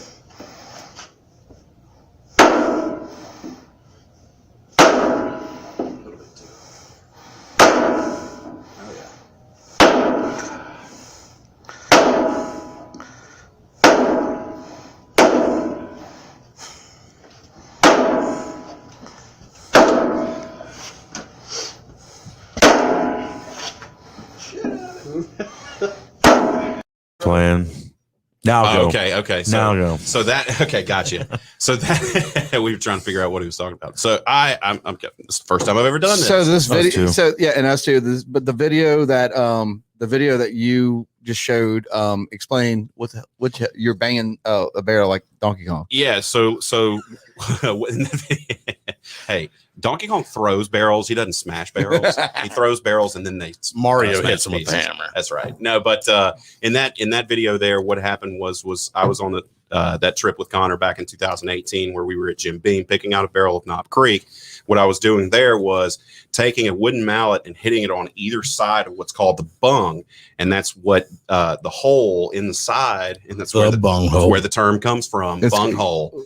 Right? Oh snap! Okay, so you got educated. Bung hole. The bung goes over the bung. I miss hole. Beavis and Butthead so bad. In the beginning of the barrel, in the whiskey making process, they put this brand new vodka. It looks like moonshine, completely white, into these barrels, into the bung hole, and then they put a piece of poplar wood that corks over it. Essentially, it's not 100% sealed, but it still allows a little bit of leakage. But what happened there in that video was I was removing it, hitting it on either side to move the wood around to pop that out without killing essentially the bung, to be able to taste the whiskeys from all three of those barrels that we had lined. Dude, it sounds like a video game, like leveling up. Like it sounds like you got to do a lot of things to save. I mean, no, it's you, an art form. You do not believe that you're afraid you're going to crack this barrel of whiskey open, hitting him with this giant it's like scary. Well, yeah, I mean, over the head. I took Taekwondo when I was a kid, and you had to break those boards, and that was the whole thing I was thinking. I'm gonna hit this too hard, and there's gonna be whiskey falling all over. As a whiskey guy, yeah, you kind of scared. It was that moment. You're like, don't do it. And so we got to go. I got to go to Knob Creek for my first barrel, and brought this guy along with me, and this is what got him into bourbon. I can 100% say that if you know somebody that's kind of borderline, go up and tour the bourbon trail, get them there with you. When you're walking around, all you can smell is aging whiskey. It's like you a smell warm vanilla, hug. you smell hazelnut, you smell caramel. There are so many things that, I mean, it is a full immersion. So how long do they age most of these things? They're 3 years minimum. That's typically. minimum. Do they? Then the government, you said, enforced 4 years back in the day. So the laws for bourbon, there are laws. For bourbon. And the technical law is it can only be called bourbon if it is made of 51% corn. Over 51% of it's corn. The other 49% can be whatever. Has to be aged in brand new charred American white oak barrels. they char like Jack Daniels. Oh, they char on the inside of the barrel. There's like 5 levels of char. Okay, yeah. And it has to be aged for a minimum of 2 years. So most people, though, 2 years is so young, you're barely getting any contact with the barrel. But can you treat it like the way they do like animals, like the cows and stuff? Can you like the process like chickens? Can you like speed up? Like can you gestation period? Steroid process? There's this New York distillery that makes some bourbon. I'm curious, and they use micro casks. So your typical bourbon barrel is 53 gallons of American white oak. Well, then you have your quarter cask barrels. You've got half barrels, Which would be what me and Jordan would start out with. right? And so those are going to have a faster aging time because there's less product, even less volume. So you've got, it's going to be just a quicker process to where, like, if you ever get one of those small little barrels for an at home, there's some really cool stuff that comes out at Christmas time where you can age your own whiskey at home. You don't want to let that stuff go longer than 6 weeks. Me and one of my other good buddies that lives in Jackson, I was hoping he's watching this. We did some barrel aged cocktails in some mini barrels that we got. We did some Bullet Rye Manhattans with this really high end red vermouth, some cherry bitters from Woodford Reserve. I mean, we went ultra high end on this barrel. Well, we thought we were going to be smart and age it for like 6 months. Geniuses. Well, what they don't tell you about those little bitty small barrels is 6 months is the equivalent of 25 years. Well, to me, I mean, what does a 25-year bottle of whiskey cost now? Well, I mean, it would be the OFC 25-year-old. I think they were saying they suggest $2,500 secondary. $2,500, and that's what the distillery said. My car costs that much, bro. No, they want $25,000 for it. Wait, what? $25,000 is what the last 25-year OFC sold for. $25,000. Yeah, man. Yeah. Does the liquor store is the liquor store able to sell it for that, or do they have to sell it to somebody for regular price? Do you have to like wear a briefcase with a handcuff? I would hope so. But the whole thing is, the liquor store can sell it like for blank whatever check. we Remember want blank it check? for. If I pay $50 for a bottle of whiskey, I can sell it for $500 if I want to, or I can sell it for $5 if I wanted to. And if I want to lose money on it, I absolutely can. Well, there is lost leader. There's a kind of method to madness is selling stuff under cost because you're hoping that someone's going to say, "Oh, Yeah. you're selling Gasoline. Crown Royal for $19.99 a bottle. Everywhere else is $28 a 40, bottle. right? Well, I'm going to buy this, and now I can buy another bottle of whiskey too, Mhm. the Lost Leader." Mhm. But that's risky for me. I can understand the tactic, but I don't want to lose money on anything that I'm Heck doing. no. I'm in the business of making money. That's right. Right. But whenever it's coming down to you can sell it for whatever you want. I try to be as fair as possible at the store. There are certain products that, because of secondary markets, because of circumstances you don't normally think about, I've got a markup. I don't like selling Blanton's at $89.99 a bottle. I really don't. It should be $60 a bottle everywhere you go. And I bought that. So let me tell you a little story about me and Garrett over here. So we were doing a Colson beer. Like, we worked for our Coliseum thing. We all three were working hard. And I had that bottle of Blanton's that I got from you and y'all, both y'all. But you remember that, like, bottle? Yeah. And it sat there forever. And Garrett's like, I got to open this. I'm like, Garrett, I paid $60 for it. And he's like, we got to open it. And we did. And it was something we, enjoyed. I didn't drink any of it. Yeah. I should have had some. But it was, Is it that good? Look, let me tell you something. it's not better than a Long Branch. I'm sorry, guys. And look, it's all about opinion. But I said that's your opinion. But and what we that's did, beautiful. what we did was this guy had a chance to get a bottle of Blanton's straight from the barrel. Telling my secrets. Yeah. Oh my Okay, God! Tell your Let's hear secrets. it. We're on a Let's podcast. Let's Oh go. my Oh, no, God! Look, man. Who told you not to have a side by side comparison? One of my really good friends and a loyal customer, his name's James. He told me whenever I got my bottle, he's like, whatever you do, don't try it next to the regular. It will ruin it for you for life. Guess what we did? I tried it side by side. Oh. And Regular. I'm sorry. Regular Blanton's is just. it made it taste like that bottom of the barrel whiskey. And not because of Kinda breaks my anything, heart it's one of those You things. ruined my whole childhood. Well, it's like, hey, let's test drive this Rolls Royce. All right, now you get in the Connor, what let me tell you how this bad is. you ruined my childhood. My mom, I wanted a PlayStation 1, and I was thinking I would circle the Sears book, and I did several times. Says Right. Roebuck. You know what I got? A damn Dreamcast? Yamaha keyboard. All right, It was right next to it. Yeah, the first, I would have asked for a guitar instead of a keyboard. I would've So, at least walk around. That's with how that I feel thing. right in this Yeah. conversation. Well, it's one of those things of, and Damn it. I mean, it was very educational to do.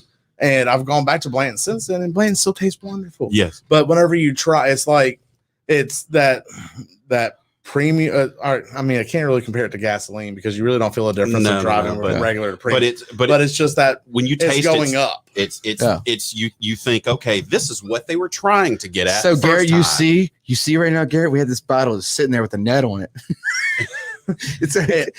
Garrett had to grab the bottle. Like, that was the thing. Is like, I was like, Garrett, you keep looking at it. He's like, I gotta open it. I'm like, all right, let's go. do it. So, Hey, I mean, and- that's what it's there for. Long Branch is better. Garrett, we're staying together. I had a buddy of mine who their business would purchase a bottle, or I guess a barrel, and then they would get it, and it would come bottled up, and it would have the business's name on it, and they Yeah. would give it out to their customers and Yeah. stuff. Mhm. Is that something that they got to go directly through? I guess the manufacturer for it? Or is that we y'all normally for go that? through our liquor reps. Okay. You know, the liquor reps that are in this area, in this region of the state of Mississippi, we go through them, and they're able to say, okay, we can. You know, Connor could tell you about this a heck of a lot better than I could because he's the store manager. They approach him. Right. You know, I'm the low man on the totem pole, but hey, I'm glad to be involved in those types of decisions. Hey, you want to taste this and tell me what you think about it? I love the fact that y'all are friends and y'all are like rolling together. Oh yeah. There's Yeah. that's something that's powerful. Well, Can't beat that. Well, I know I can trust them. There and having people that you work with that you can trust, and that's something I can say about everybody at the store. But I mean, the fact I got to live with this dude too. We're responsible. Are y'all paying our bills. roommates? Yeah, we're roommates. Damn, Yeah. this is so awesome. No homo. Y'all do No. karate in the basement? So There is no basement. So we don't all three of us. We don't live together. I'm the only one that's a father, but they're uncles. So Yeah, yeah. I mean, We're so learning. our little studio is kind of like the playground for us. But like, that's kind of like if I go back to that time, like that's like shout Well, out boys. Well, it's one of those things. We're both independent. We all our things, and I love my free time, and he knows I do. But that's also he closes the store, I open typically, and then there's at least one night a month that we close together, and we have fun talking to customers. We get the thing done, but that way we each have our own alone time to where I'm not wanting to choke him because I was lazy and didn't clean the dishes and then got mad because he didn't help out of it. So hey, make sure you wash, put things up. Just like any relationship, there's a give and take. That's right. It's not. Right. It's y'all a bourbon relationship though. Like y'all, bros for life. So y'all like a lot of stand up and or video games. Hell yeah. So who are y'all's comedians right now? I love Bert Kreischer. Just watching his stuff, he's funny. He's doing a show or something right now, right? Yeah. What is he doing? We need to do that. We need to do more of that kind of stuff. Like my favorite stand-up comedian was Bill Hicks, though. Back in the night too. Mitch that's what I was going to say. Mitch Hedberg. I gotta go with Chappelle, man. Mitch Hedberg. I vibed you and his friend said, you know what? So I was like Tom Segura, like Segura, Yeah. but like way before, like when he did the Michael Jackson album, like super fat and funny. Mhm. Like I ain't gonna lie, his stand, I would work with his stand up.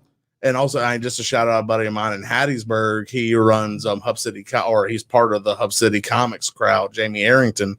He's got Sean Patton going to be doing a comedy show in Hattiesburg Friday night. That's what's up. And he was famous for doing he did some show on Esquire with all famous bars in the world or in the United States, and I can't remember the name of the show, but I saw Sean Patton in Jackson a few years ago, and he is a funny guy. He's a big boozer, loves to talk about alcohol, cocktail culture, and all that in the stand up. So it was kind of fun for me to go and see him do. But he's going to be in Hattiesburg on Friday night. We saw Jim Brewer at the Hard Rock. Have you been to the district? Brandon Atwell told us. They're doing the comedy down there on Mondays. And who's our buddy that Chris Gillespie. He sends me an invite every week. So he puts it on. They do it at the district. Landmass Comedy is what it's called. And they do it on Mondays. Brand there's we had Jonathan Allen on. Shout out to Jay Allen Toyota, but Jonathan Allen came on. He was like, I love comedy. And Matt's like, have you got your 5 minutes together? I don't know. I've been challenged to do 5 minutes. So, I was actually thinking about it today. Oh my God. So this technically is the same thing, right? You ever written a speech that has to take 5 minutes? Try thinking about trying to make people laugh for 5 minutes straight. So I'm with you. I do what you guys do. I talk for a living. People walk in and it's all about your customer service. But first off, you got to be likable. Absolutely. And you got to be an asset to somebody, because if you're just like, I'm ADD and I tune you out, and then I'm just like, Matthew. What's Matthew doing here? Elevator music cues. Yeah, that's kind of how it goes. So leaving an impression is important. So being able to converse and carry on a conversation is that, right? Right. You guys do that. So how many minutes you got? I could tell you a story about something funny in my life. I think I just did 2.5 explaining that, right? And, you did. People are still listening. So I could tell you a funny story about something in my life that's so random. I think I can make a 5-minute story. I'd probably be 10 minutes. I think I'll help you. Yeah. Well, 150 words a minute. You could So we got Anthony right here on the screen. What's going on here? I know he's one of y'all. Wilderness Trail Rye is where it's at.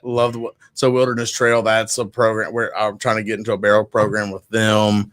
They've got 3 whiskeys available in Mississippi, a small batch bourbon, a single barrel bourbon that are both bonded, and a rye whiskey. Mm-hmm. So where do you guys rate Old Crow?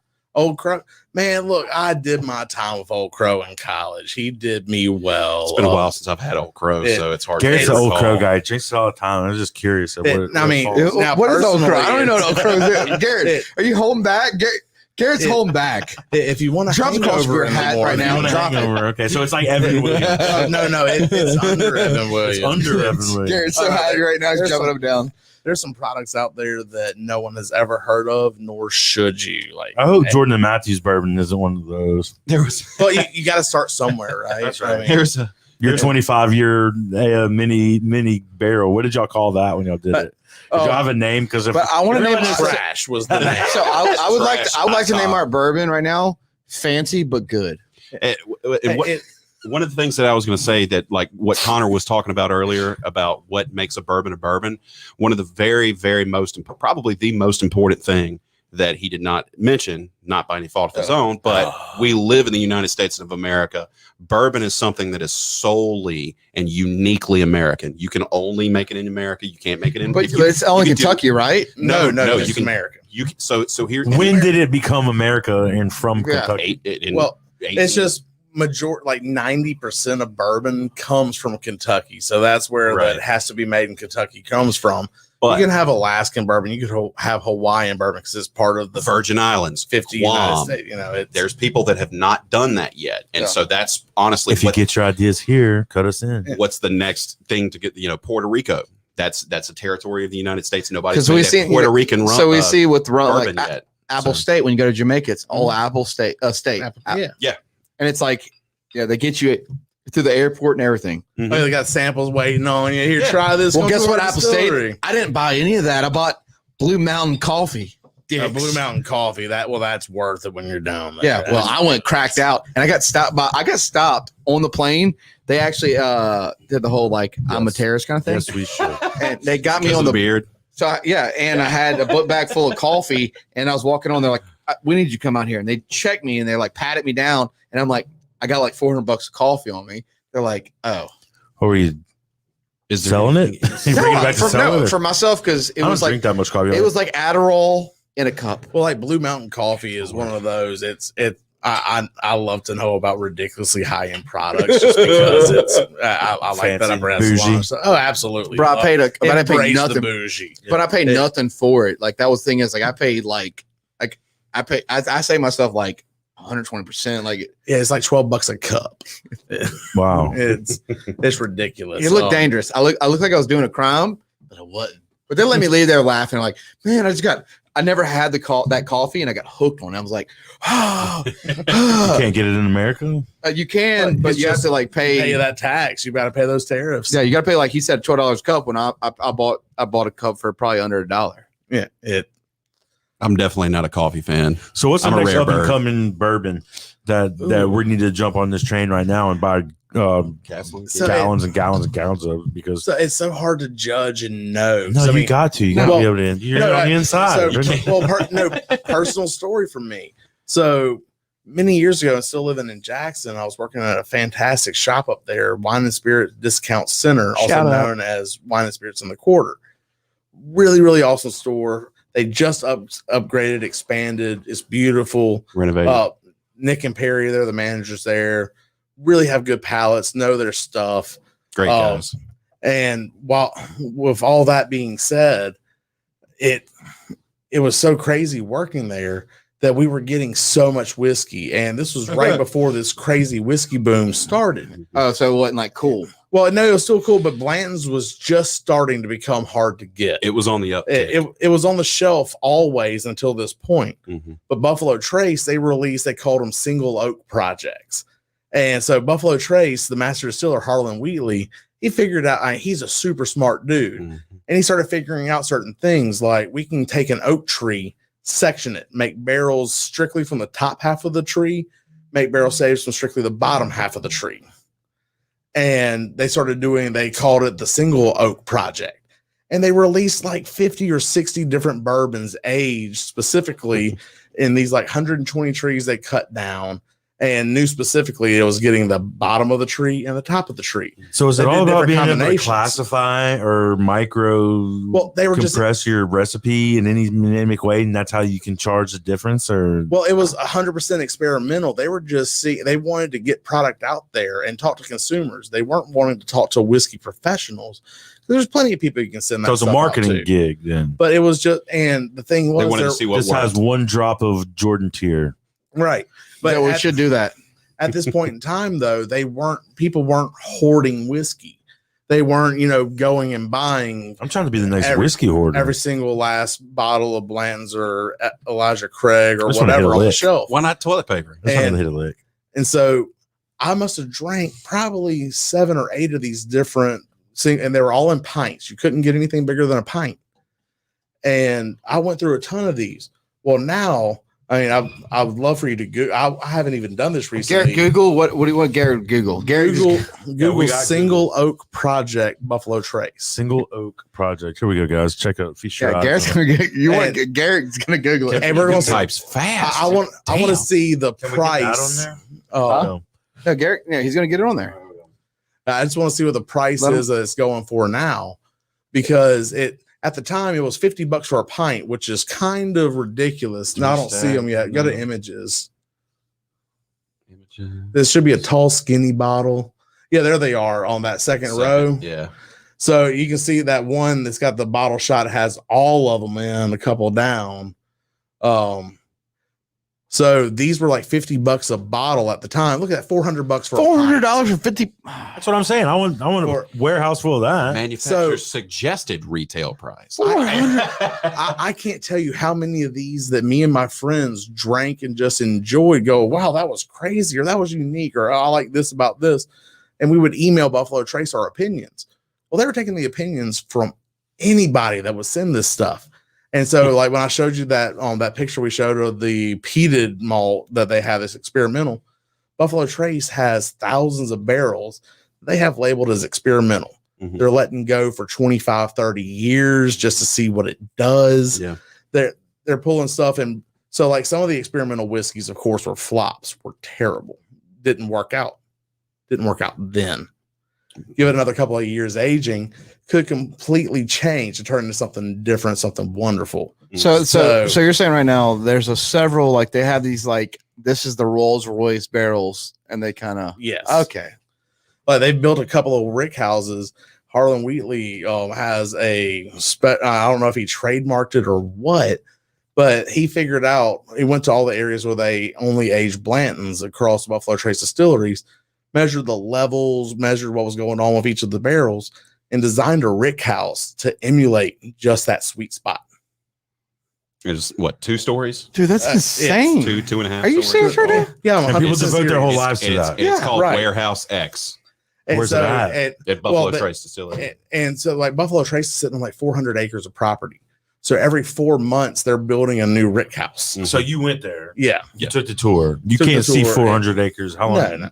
I mean, we probably saw maybe, not even a full acre, but just getting to walk around the property. And what, it's like a barn with animals and stuff there? I mean, no, it's just, it's all devoted towards. It is all just huge buildings dedicated to aging whiskey and making whiskey. So another thing too is like, I wonder what the profit is like doing this. And then, because you do wholesale, you get to buy per case.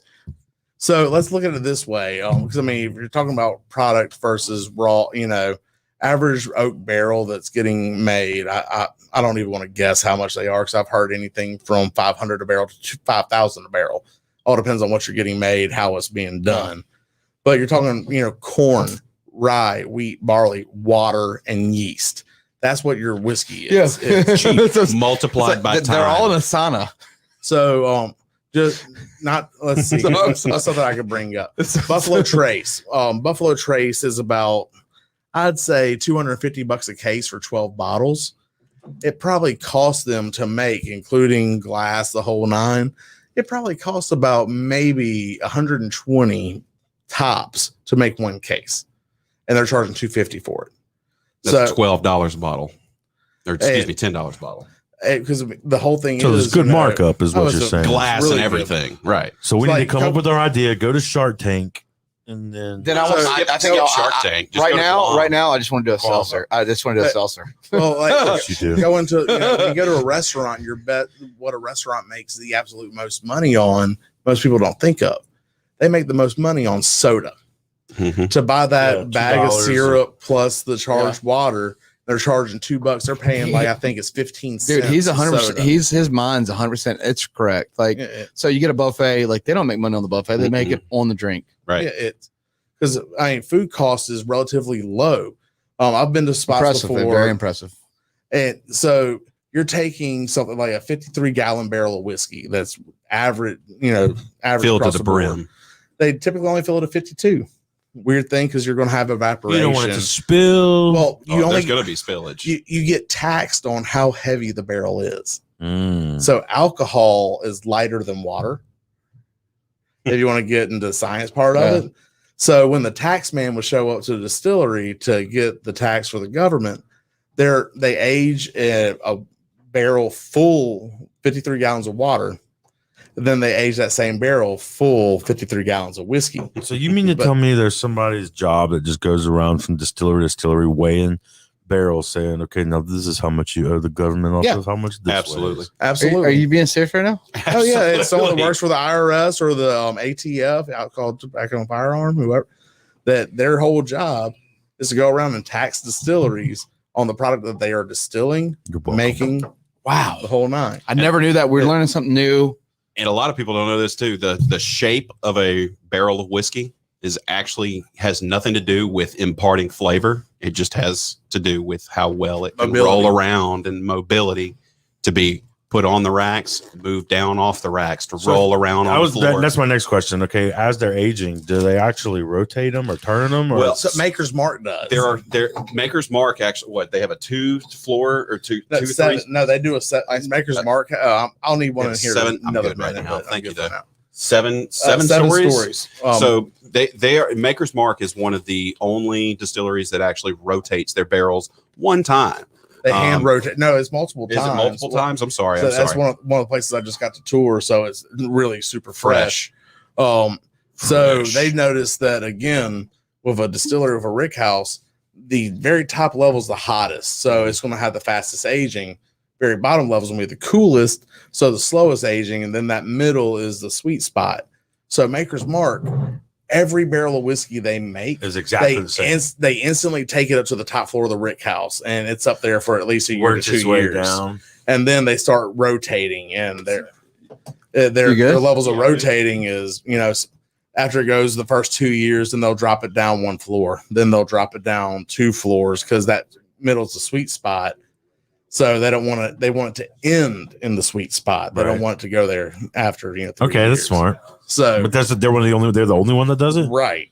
So what about like the bottle? I mean, is there like just wood chips and trash or whatever inside? So they run it through filters now. Every now and then, like certain fantastic whiskeys, they do non-chill filtered whiskeys, to where they're doing is straight. They're pouring the whiskey through a mesh screen just to catch any barrel particulates or things to where you don't have trash floating in your bottle of whiskey. And I was just going to show that really quick. Sorry to cut you off. I was just going to show that picture really quick. That was at Jim Beam. And like he said, that's a rick house. That is what's called a rick house or a rack house. Who is Rick? Well, it's kind of tomato. It's pronounced either rick house or rack house because it's racks of bourbon or ricks, depending upon which part of the country you come from. Roadhouse. So that picture is actually in a different warehouse. But the one of the picture we just had up there just a second ago. Man, I wonder who insures all that. That's got to be some serious. So, like Connor said, the guys, if you need insurance, you call Matthew Brooks. Like Connor said, the heat rises in a lot of these rick houses or rack houses. And so the heat goes. I don't know who that is. That's Matt Brooks. Okay, We're plugging his insurance. This is if you need commercial insurance for your business, give him a call. Over here. Completely different Without a beard. I was there. Shorter. So before, I'm sorry about we're doing that, but like when we do our sponsorship stuff, it's fun to do like my match store or his insurance company or Johnson Diesel in the corner right there. I need sorry. Thank you, Garrett. Switch. So Garrett's family, Garrett owns Johnson Diesel company. If you guys have any diesel products, Johnson Diesel, you got Matt for Johnson Collision too, and Johnson they Collision. fix your car, they'll paint your car. Yeah, so John, that guy right there, yeah. And so let's plug ourselves. Yeah, plug ourselves. It's Johnson Diesel. We got Matt, insurance guy. We got Jordan, the mattress guy, and then Ben 605 Wine and Spirits. That's exactly right. That is how we roll. Plug it in, and then plug it in. Yeah, I'm also cheers. Let's cheers. Like, hey boys, salute. Hey, and I'm like, I definitely like excellent Monday. Matt, this is like it's a longer podcast than we expected, but I want to keep going. And like so, and I thank you. I love it. I'll talk as long as you want. Dude, but Matt, how do you feel about it? How do you feel? Like, honest, be honest. I love it. Well, this is I one knew of the you'd things love. I knew you would love. Like, I knew like they vibe. That's one of the things I hate about not having enough hours in the day, because if we could be at the store right now, we would have to be checking out customers and things like that and helping people carry things out. This is what we truly love to do. Garrett, drop the we're 605 logo for these boys. So do y'all have We're a lot honored of to be here. commercial clients, or are y'all more personal clients? Or? It's 100% personal. I've got a couple of stores like Marina Cantina will come by and buy some stuff from us every now and then. Oh, shout out to Ivan and Ben. Yep. Hey, Oh, yeah. love Ivan and Ben. They're great guys. Absolutely. Yeah, 100%. But and I know they get business. I know John from Drinks gets some. John Kiesel gets some business from them. And again, it's all small business. We want everybody to. Well, get you a little see like piece a of the dollar pie. store, you see another dollar store show up. You see a bank, Right. there's another bank. So we got a question. Success breeds success. Hold on. The question is serious. It's a trivia question. This is my girl, Emily. Which is not a brand of whiskey? Well, I don't know that she I can't misspelled even- Remy Martin. so- That's the cognac. Yes. So, So it's- Remy Martin is a cognac. No, but which she is said a some other brandy. stuff too, and I can't even pronounce that either. Lafroig and Lafroig. Lagavulin, which are both scotches. Yes, those are whiskeys, but those Don't are hate on my girl, you Scotch son of whiskeys. bitches. No. Hey, that's what we're I'm here being for. honest. Babe, That's I what we're got here you. for. Babe, you mean club? Yeah. No, I club right now. She spelled Remy Martin correctly on the second time, but yeah. I love you, girl. What do I do? I got a baseball bat. But Peanut butter and jelly. then something else that I've done. We were talking about promoting local business. I rent myself out for private parties for wine tastings, whiskey tastings, Oh, Scotch and bourbon tastings. Really? Oh, yeah. And I work with. I don't have a specific price. I have what I like to ask, Yeah. but I work with people because not everybody's got caviar budgets on them. I want to be able to help out the. And what do those services necessarily include? And do you wear cheetah print? I'm just kidding. Or would you wear cheetah print? if you pay extra. Okay. No, Just shut up. I got a bad visual there. You came on the podcast. You came on the podcast. I wasn't thinking about talking about cheetah print. I know, but you anything. came on the podcast. I'm like, but no, part of it is like what it entails with it. I help you build a private menu, whether it's for snacks, charcuterie, actual dinner, and then whatever products we want to go over. If it's a wine tasting, a whiskey tasting, a Scotch and cigar pairing, Mhm. I charge out X amount of dollars, and I typically do a 2 to 3 hour event. And then I make sure that you get the product for a good price. I want to give you a discount to where, let's say that we're going to do a Scotch whiskey tasting. You got 25 people. Well, you're not going to get 25 people covered on one bottle of Scotch each. You No. need to get at least 2 bottles of each product. And then if I'm feeling froggy, talk you into buying something extra to where someone can pay you for that product at the party for a retail price. Mhm. See, I can't tell you what you can and can't charge at a private event. Right.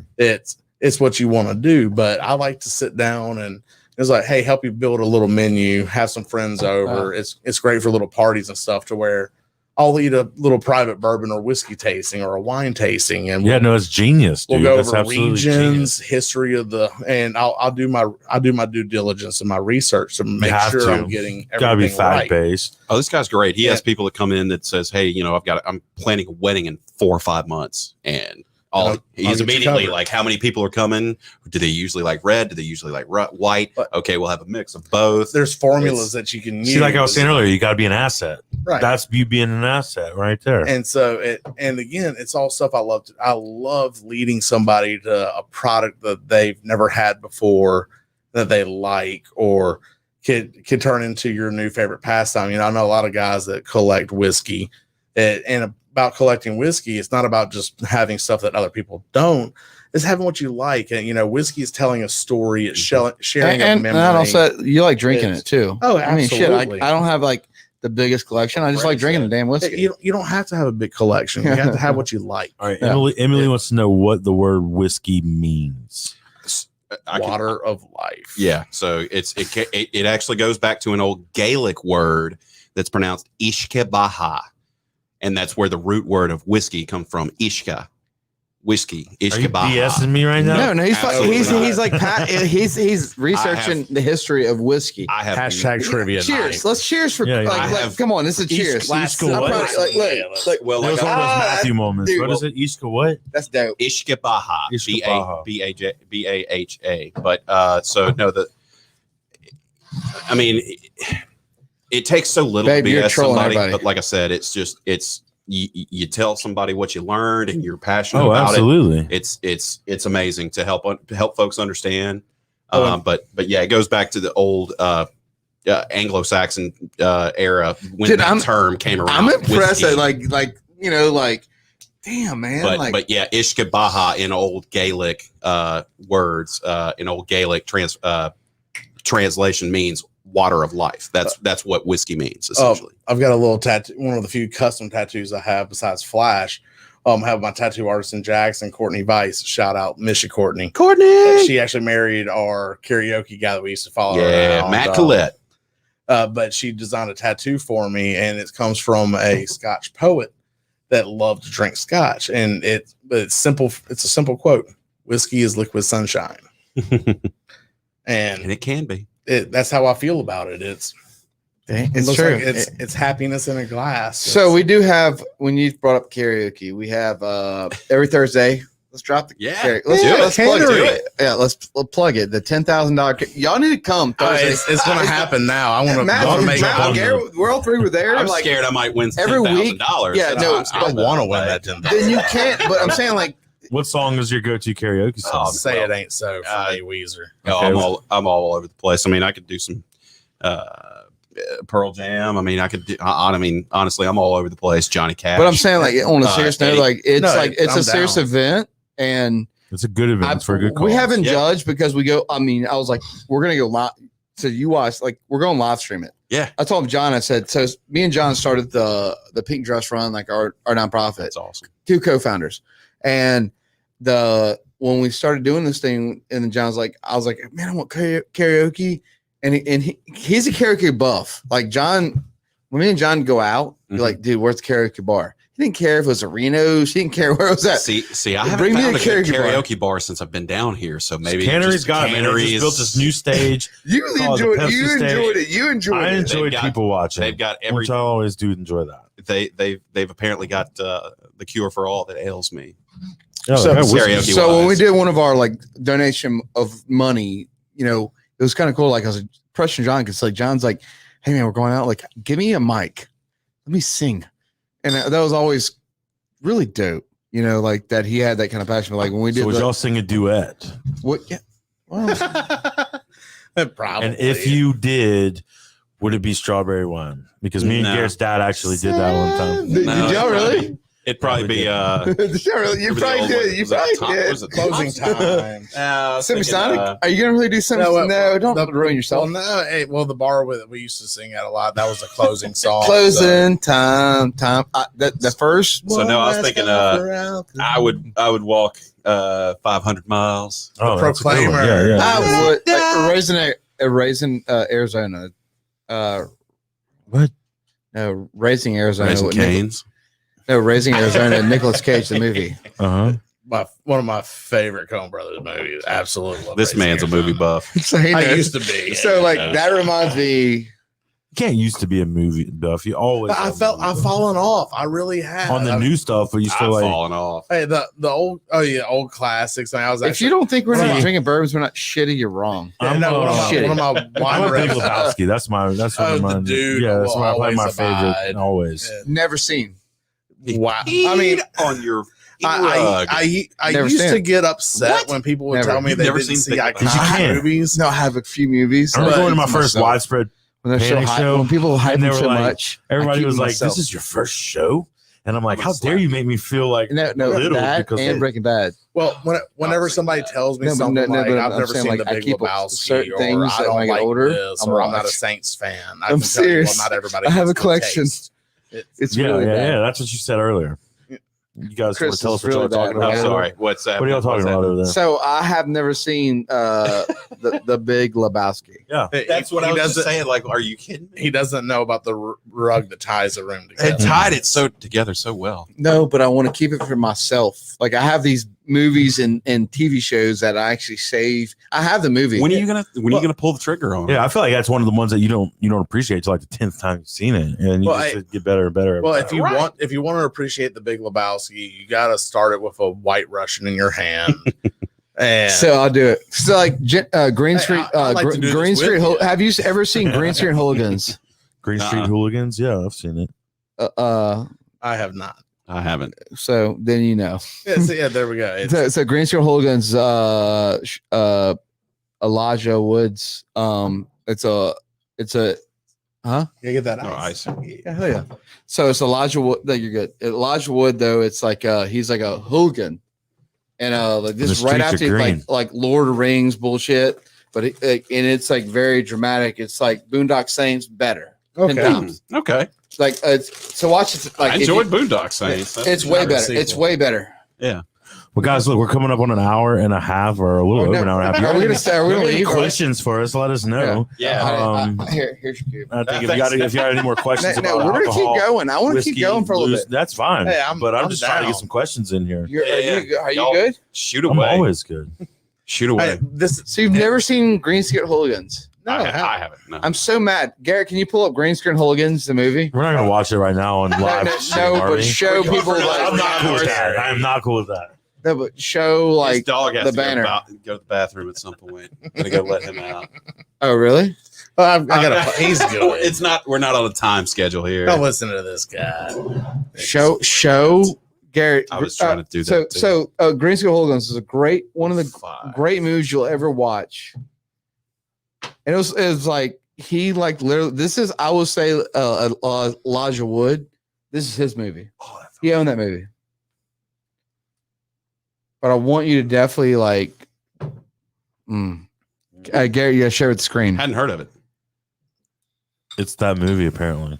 Apparently, I didn't remember it as being that great of a movie personally, but to each his own. hey, it struck a chord with Jordan. Kinda like whiskey. I'm willing. Yeah, kind of like whiskey. Well, whenever somebody tells me something they're passionate about, I want to make a note of it. I want to check it out because it struck a big enough chord to where he's like, "Hey, you need to take the 90 minutes of your life that you might This possibly never get back." movie.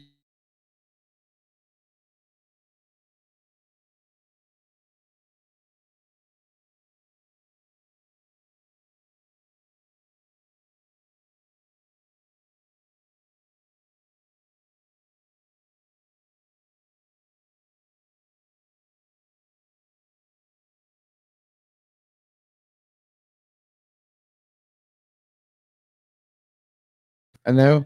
So this movie Hooligans is sounds like like a soccer thing. Yeah. That's Garrett, that's kinda good pull, weird. bro. No, it's a great movie, guys. I'm just trying to tell you, like the movies of like, if you have I'll never definitely seen, check it out. no, it was that movie he left. Like this is a serious role, and that's probably my favorite movie of all times. This is my favorite movie of all time. Is that Jax Teller? It's about like, Yeah, it looks like it's him. about a brother like moving to like Before he had long hair. no football, like soccer, like football family. What is this? Football. Football. But he moved in and his like he just got into a scene of like hooligans and like they fought every soccer event, football event. Yeah. They fought each other and it got like if somebody won or lost, they would stand outside and fight each other. Did they? Oh hug yeah. at the No, I end? mean that's kind of. What if they kind of tied? commonplace? They didn't tie at all. That's- Like in and that's the England, they problem. didn't. Like they were at bars. Like you said, you're a part of this fan. They'd beat the shit out of you. And that's the problem that I have with soccer. Like Connor and I were talking about here. Not too long ago. Connor, Yeah, what's we'll your sit here parts? for an hour and a half and have Let's go zero another team score and be like, oh my I god, got nothing but time. I got nothing but time. beat up somebody in the parking lot. Matt, how do you feel right now about Zero About tie. soccer, I feel like soccer. I like playing FIFA on PlayStation. Really? I always thought it was like the communist plot to take over the world. That's what our can see history that. teacher, Coach Harvard, used to tell us. But he also ironically coached soccer. So, Travis. Travis doesn't care. It's one What's of our up, good Travis? customers. Good people, man. there were dude, it's full of them. The network's growing. Hey, Yeah. Guys like the it's shows. not just the network. It's there's a You know, lot yeah. of people down here on the entire Gulf Coast that are phenomenal. Like Connor could tell you about the difference between Hattiesburg and here, and that's where he's from. I could tell you about the difference between Jackson and here. I mean, I don't want to go off for another hour and a half about this, but just, I mean, it's awesome down here. But honestly, I've lived down here for almost 3 but- years, and But Chris, honestly, fuck it. yeah, no, Let's have a conversation. Like that's what these mics run for. yeah. And that's where you push to a thing where we have like, fuck it. Like this is dope. Agreed, 100%. This is a fucking dope, dude. Like I'm gonna pour you a drink Yep, and pound it with me. and now, and I'm so proud of this fucking podcast. We're getting strong, boys. Garrett, I love you. Thank you so much for that work. Garrett's been working our ass. GG. That's what I'm saying. Like, I'm so proud of this. Matt, what are you doing? You son of a bitch. You son of a bitch. I don't know. Salud. But no, it's like a cool thing to see. Honestly, like people tell their stories on the coast and who they are and stuff. Like, Well, like I said, and I try to tell a lot of people, there's just so much of a difference between where I came from and where I am now. And where you going? Exactly. Oh yeah. Hey, past, present, future. That's kind of how it works, right? But down here, there's just so much to do, and I hear so different from a lot of people who come out of state, and they're like, "There's not a lot to do here," and I'm like, "What? There's a lot more to do here than you think there is." That's right. There's some great people down here. We have Connor, myself, and 2 other people that work at our liquor store that we work at, Ben 605, and That's it. 4 of us. 4 total. We are right now. You're looking at 50% of the entire workforce, not counting our owners, of course. But, Right.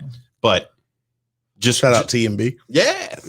But just the amount of work that we go to try to help people understand. You know, we don't want to push somebody to try to buy a $100 bottle of whiskey or $100 bottle of wine. We want someone to get something that we know that they're going to enjoy, get into 1 or 2 sips of it, and they know, they're like, wait a second, we love this. We trust this guy's opinion. So I've had guys show up at the store before, just turned 21. They walk in, I want the most expensive bottle in the store. No, you don't. They want to start off, and I'm like, okay, you want whiskey or you want wine? Well, if they say wine, it completely changes my direction. I'm like, look, if you're wanting to buy a $300 bottle of wine, it's not something you can just pop open, pour a glass, and drink. As silly as that sounds, because that's what you're supposed to do, right? Buy it, pour it, drink it. Sure. Well, when you're buying an expensive bottle like that, there was so much put into that bottle that it needs time. You got to take it on that date first. Mm-hmm. You got to pop that cork open, let oxygen in. You got to decant it. You got to talk to it real. You got to nice. give it time. You got to say hello. How are you? How are you? And you got to let it settle and open up. I've had certain bottles of wine where if I wanted to drink it that night, I was popping it at 2 p.m, pouring it in a decanter, put a paper towel over it just to keep bugs or anything, any foreign substance from falling in it, and letting it do its thing in the decanter.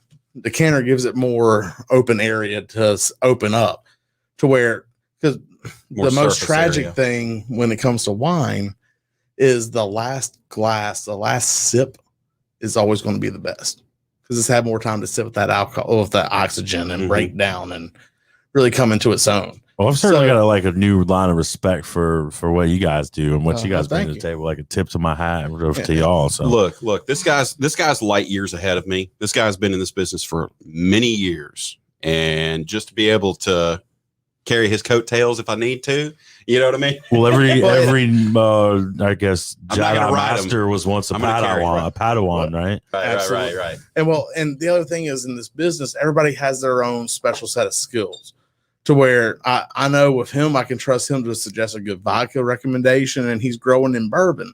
So I know he can recommend some good bourbons to some people. I've got another guy that works in the store. Yeah. Got another guy, he really likes red blends. That's his favorite thing. He wants blended red wines.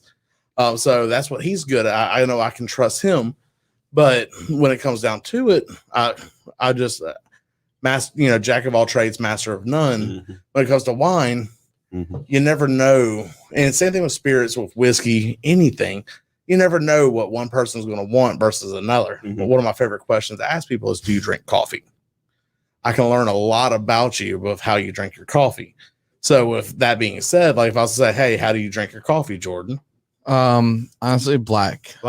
So I know you like more bitter, drier things. I'm not going to push the fruity poo-foo. I actually want Adderall and a pill. But I can't sell those. Cheers. I mean, fuck it. Cheers. Can't have any bit of that in the store.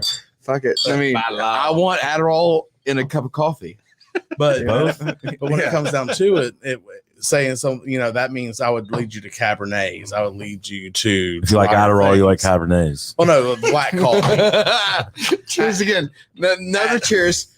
Adderall. Cheers Send you to a concert. All right, you need to get your ass back in school, man. Come on. But one of the things that you know, Connor could tell you about this too, but one of the main things that we hear the most in our line of work is, what's a good tequila? What's a good wine? What's a good whiskey? What's good? What's a good mattress? Good is a completely relative term. Good is a completely relative Yeah, my term. good's not your good. Exactly. What's Exactly. good insurance for me? Yeah, It's- I could tell you that Well, I know you could. because that's legal. And that's on paper. But yeah, it's so trying What's to. your definition of good? We're dancing Covered. around in people's opinions Mhm. because everyone's opinion is their own and it's Right. strong. Mhm.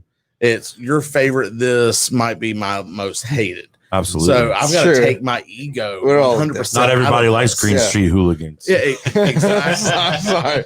And not everybody has good taste. I don't watch the movie. You're gonna fucking go, hey, you know I'll what? check it out. I got a new Jim bottle of Cobbs is bourbon a over wreck. yes.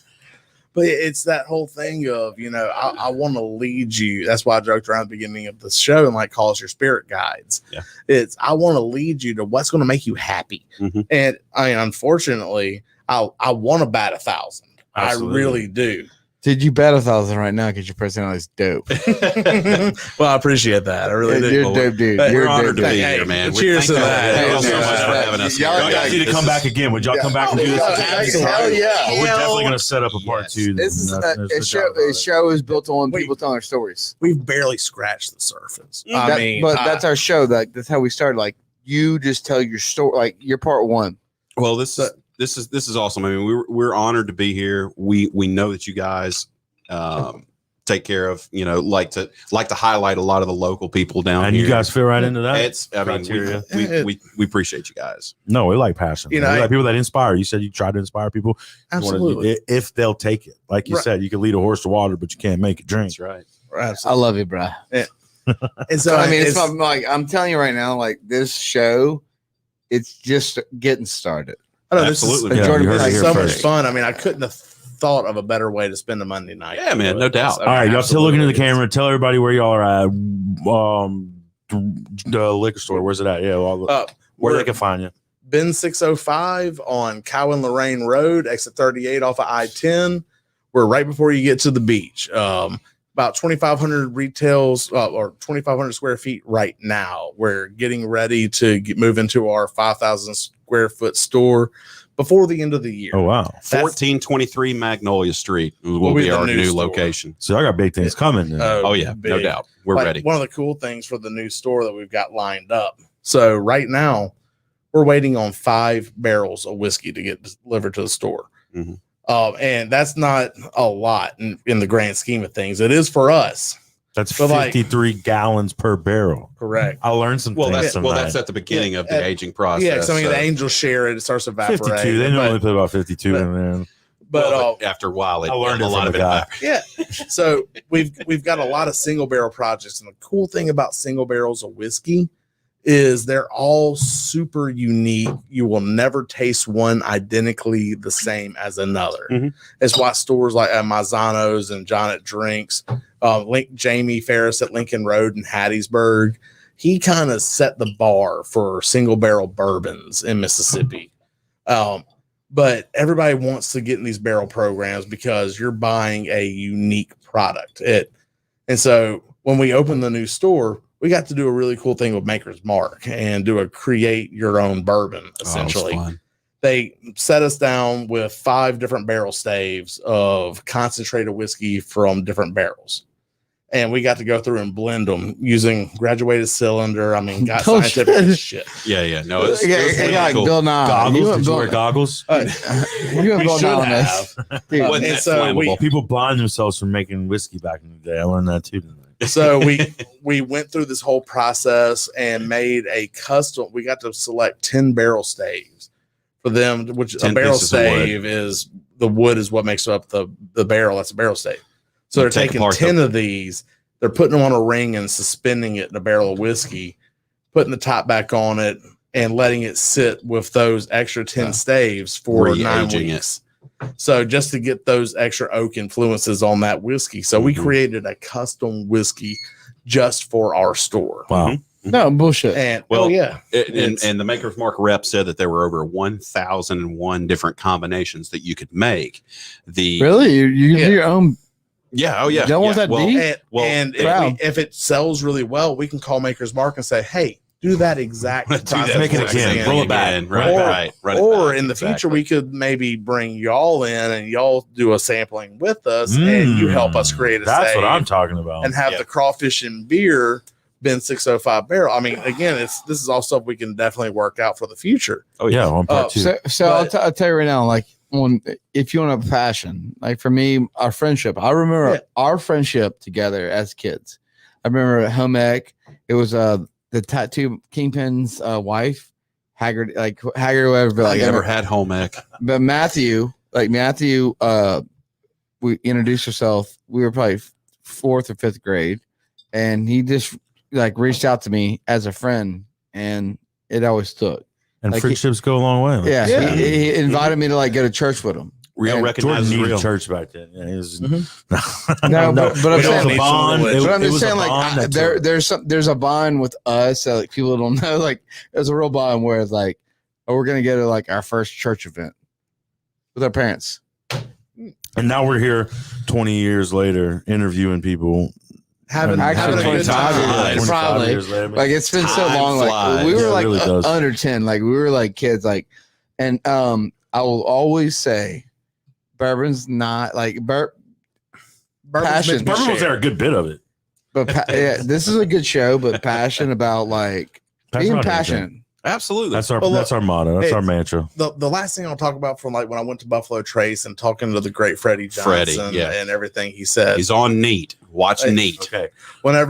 Talking to him, and when you're buying these crazy expensive bourbons or even the absolute cheapest rock gut, whatever you want, it's all about sharing it with people. It's about camaraderie. It's buying a $25,000 bottle of bourbon, which that's something I won't do. Unless I hit billions. I mean, hey, but go hit down with Hard Rock or Beau Rivage. When it comes down to it, whether I'm buying a $500 bottle or a $30 bottle, I'm not buying it to be selfish and drink by myself.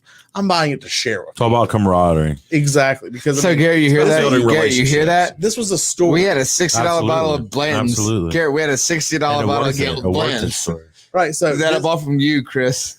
So this is something I'm going to be able to talk about. Garrett opened that bottle. For the next couple of weeks, months, years. I'm going to be able to talk about my first bottle of Bardstown I bought.